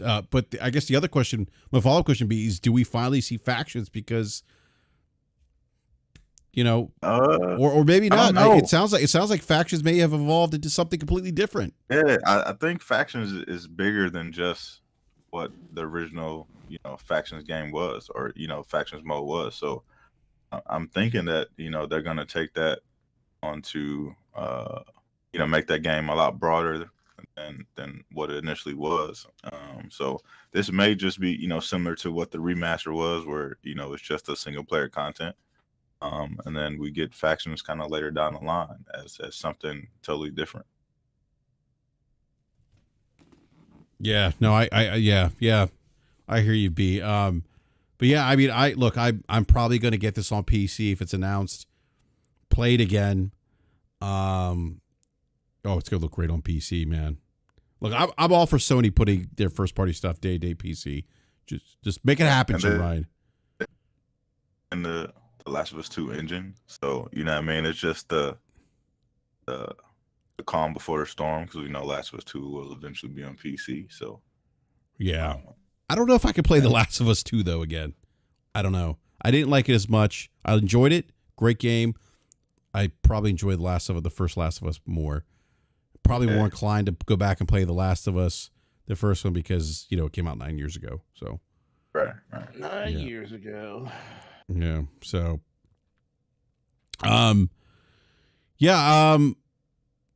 look, that's all I have for topics. I think we're done. Unless Forte or Game Logic, you guys want to chime in with something else? But I think that's it. I'm sorry, I've been trying to type into the chat too. Did we talk about maybe we're not talking about it because it's a rumor, but the God of War? Yes, can we please talk about this? Oh yeah, but apparently Jason Schreier has come out and said no. He just said he just said on some secondhand stuff basically. But let's talk about this for a second. Yeah, well, Forte. Okay, so B Money, you heard that there's an article that according to some European sources, the God of War was delayed till 2023. Jason Schreier saying no, that's not true. What do you think, B? Enrique. I already know what you're going to say. I already know what B-Money going to say. The sources from where? Europe. From Europe. Oh, where's the game made at? In North America, U.S. U.S. And Santa Monica, California? Yep. Yes. Oh, okay. By Silicon Valley. All right. Go ahead, Forte. I know you want to chime in quickly, man. No. I mean, don't get into a rumor. It's like I said. It's just I'm having fun with the situation because everybody knows I want to play this game, but it's just funny. It's just a funny scenario right now. That's all. The thing that is very interesting is because it's rumored that the game was supposed to come out in September, right? Yeah, September 30th. End of September, early October. So now we get this rumor that The Last of Us 2 is coming out in September.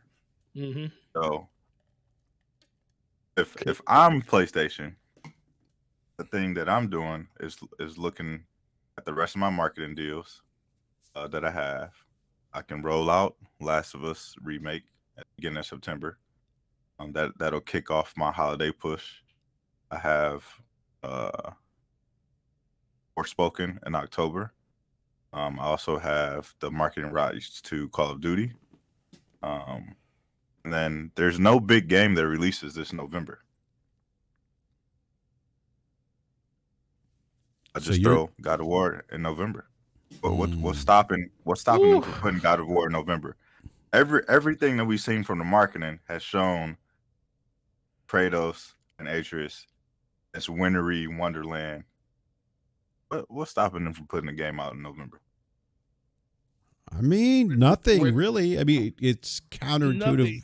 Their big No, releases recently, It but just goes against everything that Sony's ever done before. And like I said, but this is a new Sony. No, This you're ain't, right. This ain't the No. old. This ain't the old Sony no more. You're right. And This ain't the old PlayStation. No, and that's the only thing that that's the only thing that I keep saying worry because it's more just the fact that I want to be right. Let's be for real. I'm not worried about it because I really want the game to come out. I just want to be right because I took a stance over a year ago talking about this game not releasing at a certain time because of just that one thing. Sony has never, outside of a console launch experience like the PlayStation 4 or PlayStation 5, they have not released a game in the month of October or November when it comes to first party. They have not done it. And I'm just going off of the same blueprint that is a thing that they won't do here, especially knowing of the scarcity of systems and stuff. That could change because guess what? B is right. This isn't the Andrew House and Jack Trenton and Sean Layton Sony. This is the Jim Ryan Sony that's all about making money Sony. So that is the only thing that worries me because Jim Ryan he's the person in the room that I just can't gauge. Nobody can really gauge him because we don't know what direction they're going to go in. It's just that I believe that they're not going to release a game in November because that's the only reason. So when in November, B-Money? Well, the window is open. I mean, Call of Duty comes out October 28th. So you don't want to release it too Within soon 2 weeks of that. But I would say, you know what I mean, you're going into holiday break, so you release it the week before Thanksgiving. So my only question is, and this is a question, it's a hypothesis. Forza Horizon 5 released November 9th of last year. What the media claimed was that ran them up too close to having sufficient time to dig in at that game before the VGA cutoff. Sony cares, at least to a certain extent, about Metacritic, and I believe also cares to a certain extent how their games fare at the VGAs. So I just ask, do they just blow by that date to put God of War out and like ignore that, or? Well, I think this is one of those years where, like, at this point, everybody kind of shitted on Horizon when it came out. It was poo-pooed on. It wasn't held in high regard. Elden Ring is going to slaughter everything. At this point, this is just a money play. You know what I mean? Like, they could put it out in October, but you know what I mean? Call of Duty's right around the corner. It's rumored a game. They got Forspoken October as well. So it's maybe or just drop it in January. Drop it in November. Drop it in November. Nothing is in November. We got no big. If you look at the landscape, we got no big games. I coming out this agree. year. There is no big games coming out. Starfield was the big game for November, and it's not there anymore. You're right. So if you take this opportunity, release a game in November. They already got the bundles. I mean, the Horizon bundle is going crazy right now. You know what I mean? So they get the Horizon bundle. Now you got a big game that everybody's looking forward to that you could take home during holiday break. It's a no-brainer. When do we hear this? Okay, when do we hear this? B, when do we hear the this? date? No, not the date. When do we hear the date that this is going to happen? Well, not the date that it's going to happen, but what day coming up do we think they're going to announce this release date? I don't think they really announced a release date anytime soon. I think they if they're talking about November. If the rumor is to be true that they're supposed to have a trailer for God of War tomorrow at Summer Games Fest, I think it's going to be more of a trailer to show off, the improvements that they made into the game graphically, because a lot of people felt, we're talking down on it, saying that it just looks like DLC and all this other nonsense. So I think this is a trailer to get people hyped up, and then we already know they're gonna do a dedicated state of play for God of War. They're gonna announce all the collector's editions and all that. You know what I mean? So that allows them to kind of stick to their same cadence of doing the September, showcase or whatever. And then, kind of rolling the game out from there. But that's just how I feel. That's my opinion. I believe B Money more than anybody, man. His confidence just gets me worried. So one other business question, just to bounce it as a hypothesis. So PlayStation 5 production output, I think, if I remember this correctly, is supposed to increase this year, but it's still supply constrained. Yeah, right. They downgraded their forecast for this year by like 3 million systems, but it's supposed to still be more than it was last year.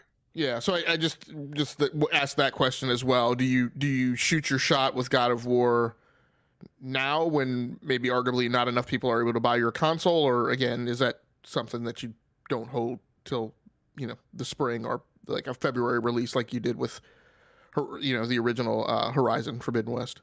I think that there's going to be announcements at their next showcase that will set up their 2023. Yeah, and I don't think that they have to use God of War to do that. Okay. Yeah. I mean, I agree with that. They don't have to use God of War. It just comes down to, like you said, if it's a money play, the PlayStation 4 version is going to probably carry the day no matter what anyway. The biggest thing comes down to it really comes back to what's the difference in systems in like their forecast in systems in November, so for the PS5 versus systems so in the first half of the first quarter of 2023. If they're looking at a forecast of like 22 million, 23 million PlayStations at that point by the time God of War releases in November, but then they're looking at a forecast if they release it in February, March of 27 million, then I mean, is that a big enough delta for them to say we'll hold off on this game and miss the biggest shopping day of the year? Part of me always looked at the reason they would release a game in September, like September was always that sweet spot for me, is because not only are they going to have a window kind of to themselves when it comes to like a big AAA game, but then they can get that holiday crowd, the people that come back, during the holidays to want to pick a game up. Just as an extra game, they can do that too. But it also comes back to, a lot of these systems are going to be sold in bundles and stuff. When it comes to like, PlayStation 5, like GameStop still sells in bundles. They still sell them out in bundles. That's the reason games like Miles Morales and stuff are still in the top 10 of games sold, because all of the bundles that they sell have that game or some variant of that game inside of it. When it comes to like Gran Turismo or something like that, the reason why Horizon was number one. It's the reason, yes, because exactly. Horizon has been in and that's why I always try to tell people. People always say, well, the people want the guys like, yeah, Horizon's a good game, but the reason that game is selling like it sells is because they're in every bundle that GameStop sells, and they sell dang near millions of consoles every month, because they always have like one or two events every month where every store has them. They're going to do the same thing with God of War if that does release this year, especially during the holiday season, because guess what? They're going to get a huge ROI. That's going to be a $70 title that they're going to get a lot of revenue off of when it comes to profit, because they're selling a $70 game at full freaking price. And probably Sony's going to give them a kickback for putting it in a bundle like that, because to say, hey, if you put this game in that bundle, we'll give you more revenue off of that game. So there's a lot of different ways that could happen. So I definitely agree that is a move that they could definitely do. It just seems like if they do it all in November, it would be like missing a good opportunity early in September. But this is probably the best, thing that someone has said to me about getting me to like worry about them releasing, because it's not that November is poisonous for somebody to release a game in. It's just never happened for Sony. And I think that's the thing that's always been sticking with me. Yeah, I mean, and this is the thing, like all the stuff that we would always would never say about Sony, that they would never do, Jim Ryan is changing the narrative about all that shit. Yeah, and everybody's like, oh, they would never put that game on PC. Guess what? Games on PC. They're never gonna make multiplayer games. Guess what? Multiplayer games. They're changing the way that they're putting games on mobile. I mean, all this stuff that people were like, Sony would never do that. Sony cares about the console player. Guess what? Jim Ryan about that bag. I told y'all that from the beginning. Yeah, you did say that. You can definitely see that bearing out. One of my shit. Now I think I forgot. I was going to ask another question about this, but I guess one question I did want to ask Forte, and you may not be able to corroborate this or not. Yeah, what's up? So it sounded like what you were saying to me. So if a game sells at $60 or $70, right, and the wholesale purchase price for those games is typically $38 or $45, are you saying that you get a little bit off of the wholesale purchase price when you sell it into a bundle and therefore are able to pocket more margin? Well, those games are kind of picked, like, by Sony, and also when Xbox was doing, they were picked by Xbox, and it is definitely implied that you get more off of select games that are inside of those bundles, so that's the reason they picked those games. Okay, I do remember the one comment. Then the last comment I was going to make is, I can definitely see, one thing that I can definitely see that is a win in releasing God of War is, if there's an argument that Microsoft owned kind of the conversation and the mind share with its holiday releases last year, with them theoretically, depending the show this Sunday, with them notionally not having anything on the slate for this holiday, putting out God of War Ragnarok would kind of be the throwing down the definitive hammer on Sony owning the conversation this holiday season. Mm-hmm. Yeah, you just got to kind of think about it. Like I said, none of this is no one really knows because we're not inside of these negotiations or these rooms and stuff. But you can technically sell any game in a bundle when it comes to like what games are sold in bundles, but it's always a first party game. I mean, every once in a while they have a third party game and stuff in there too, but for the most part, they're all like first party. Or in Microsoft's case, Microsoft had marketing rights for Far Cry when they were doing bundles. So Far Cry was a part of the last few bundles they actually did for Xbox before they stopped doing the bundles and they just started doing gift cards.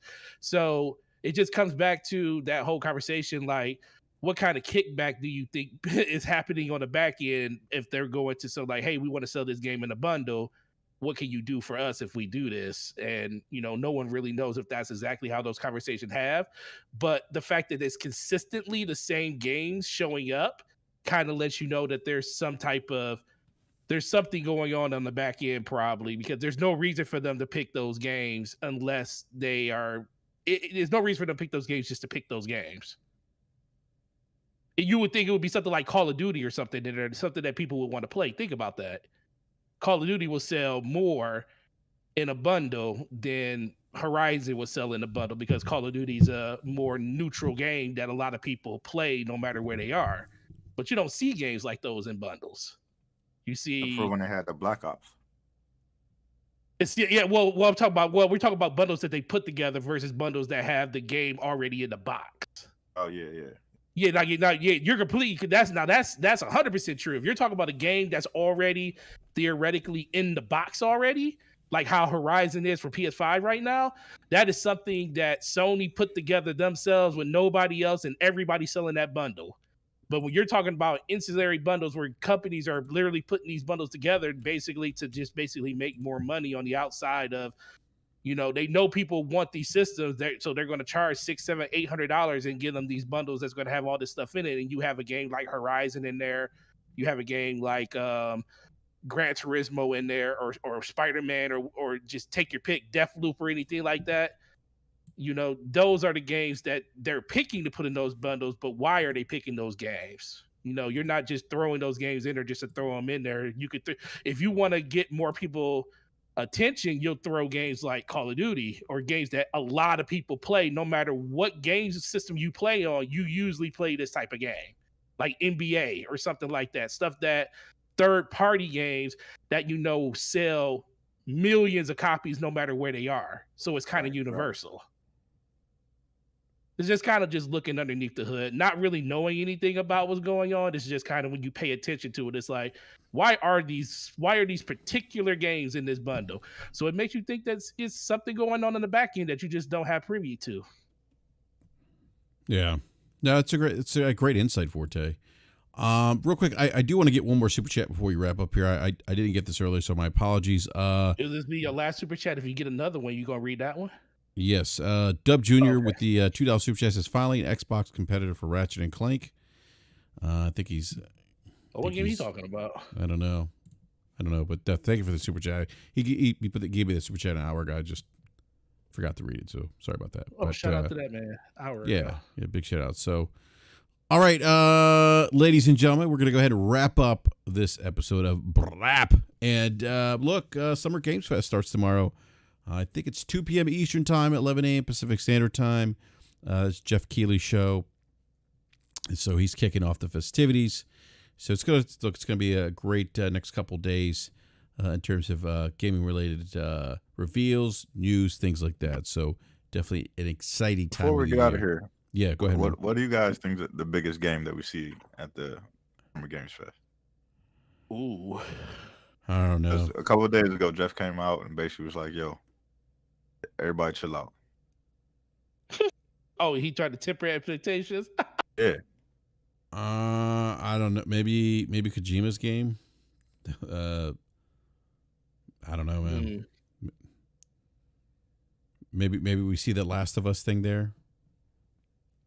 I don't know. That's a good question. His show is such an enigma because it's like any and everything can kind of show. I mean, I don't expect anything Xbox because they have their major showcases. I mean, you might get like then again, they did show like games like Hellblade and stuff there. So it's not like Xbox couldn't have something that is tailor-made for that show. It could be anything, man. Like EA doesn't have a show this year. There's no EA Play this year. All right. So it's like Ubisoft doesn't have Ubisoft Connect this year. At least I don't think they do. Nope, they don't. Yeah, they don't. So it like literally anything can show up at this show. Anything. So I don't know, but when he tries to tell people to slow down, I'm trying to think that I didn't know he said that. That kind of, to an extent, kind of worries me a little bit about, is this going to even be really worth your time, or is this just something you should catch like when news just gets announced about something? You'd be like, oh, there's an article, let me go check this out. I mean, even without an EA show, the thing I expect to see and that I'm most excited to see from this whole Game-a-Palooza over the summer is the next Need for Speed. Yes, sir. Oh, yeah. Okay. What it's going to be, when it's going to drop. That's enough of a thing that I don't know enough about to be excited about it and not to,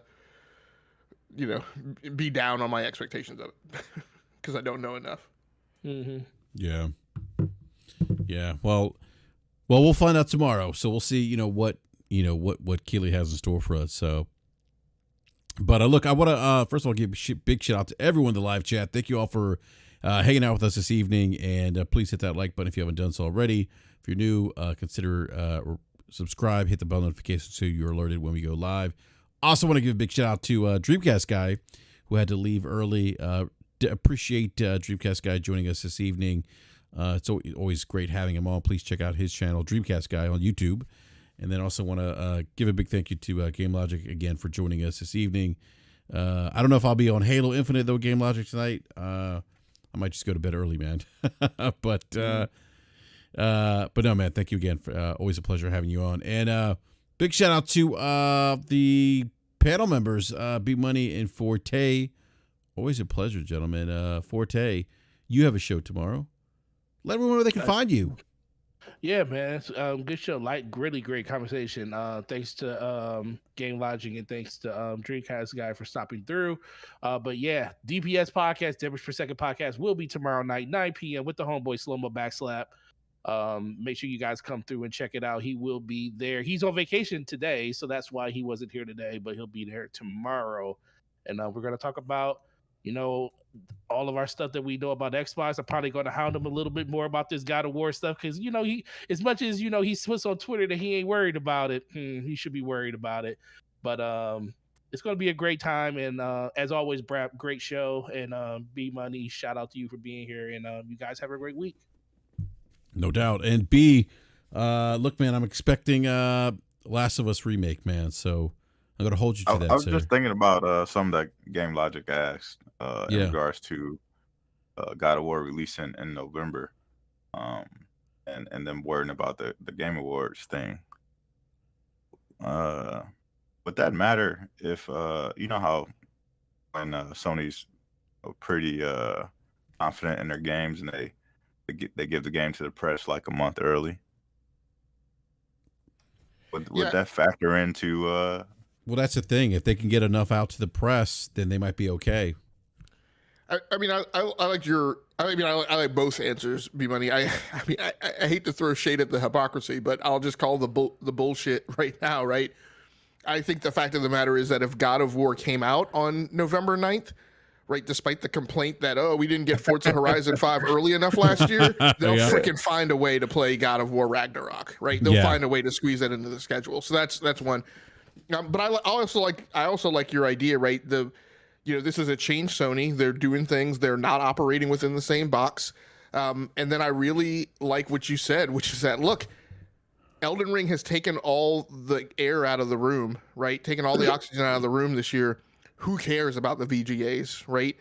If like I said, right, dropping God of War means owning the conversation for holiday season 2022, and that lights the fire as you spin the corner into 2023, then I agree with you. I like F the VGAs. I mean, somebody said, VGAs don't matter. And I can see that again from a consumer perspective, but I think what we've seen, right, from the breadcrumbs and the whole conversation about, I'm forgetting even the game's name now. What was the Ben Studio game that came out? Days Gone. Right. Again, not specifically a VGA comment, but more about a Metacritic comment. But I think that we've seen that, Sony, there's a track record and a trend of evidence that shows that Sony is concerned about the critical uptake of its games. And so, I don't feel that Sony thinks that that's irrelevant. But again, I can see in this year, and I can see with like the shock of the $70 billion acquisition that's going to cause them to blow through some of those traditional and historical behaviors.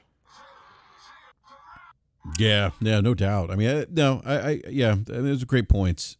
Great points. I mean, I think you're right, Game Logic. I think and when I think they would people would find a way to play that game. I don't think there would be an issue, right? Like you have with Forza.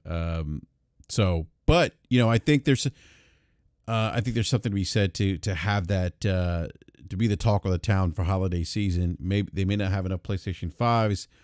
But that may pay dividends down the road, as that game, if it's, as good as the last God of War and maybe even better, I think that helps Sony in trying to push units early in 2023 maybe. So, but anyhow, all right. So B Money, but look, let everyone know they can find you as well, man. Yeah, you can find me everywhere. Same name, B Money 101. Hopefully we see some great things at Summer Games Fest. I'm looking forward to that and the Xbox show on Sunday. So I'm sure I'll be on Twitter, talking about all the greatness of games over the next few days. So just follow me there and let's get the conversation going. No doubt. Mm-hmm. By the way, there's and this is crazy, but there's no BRAP next Wednesday. I'm actually out of town.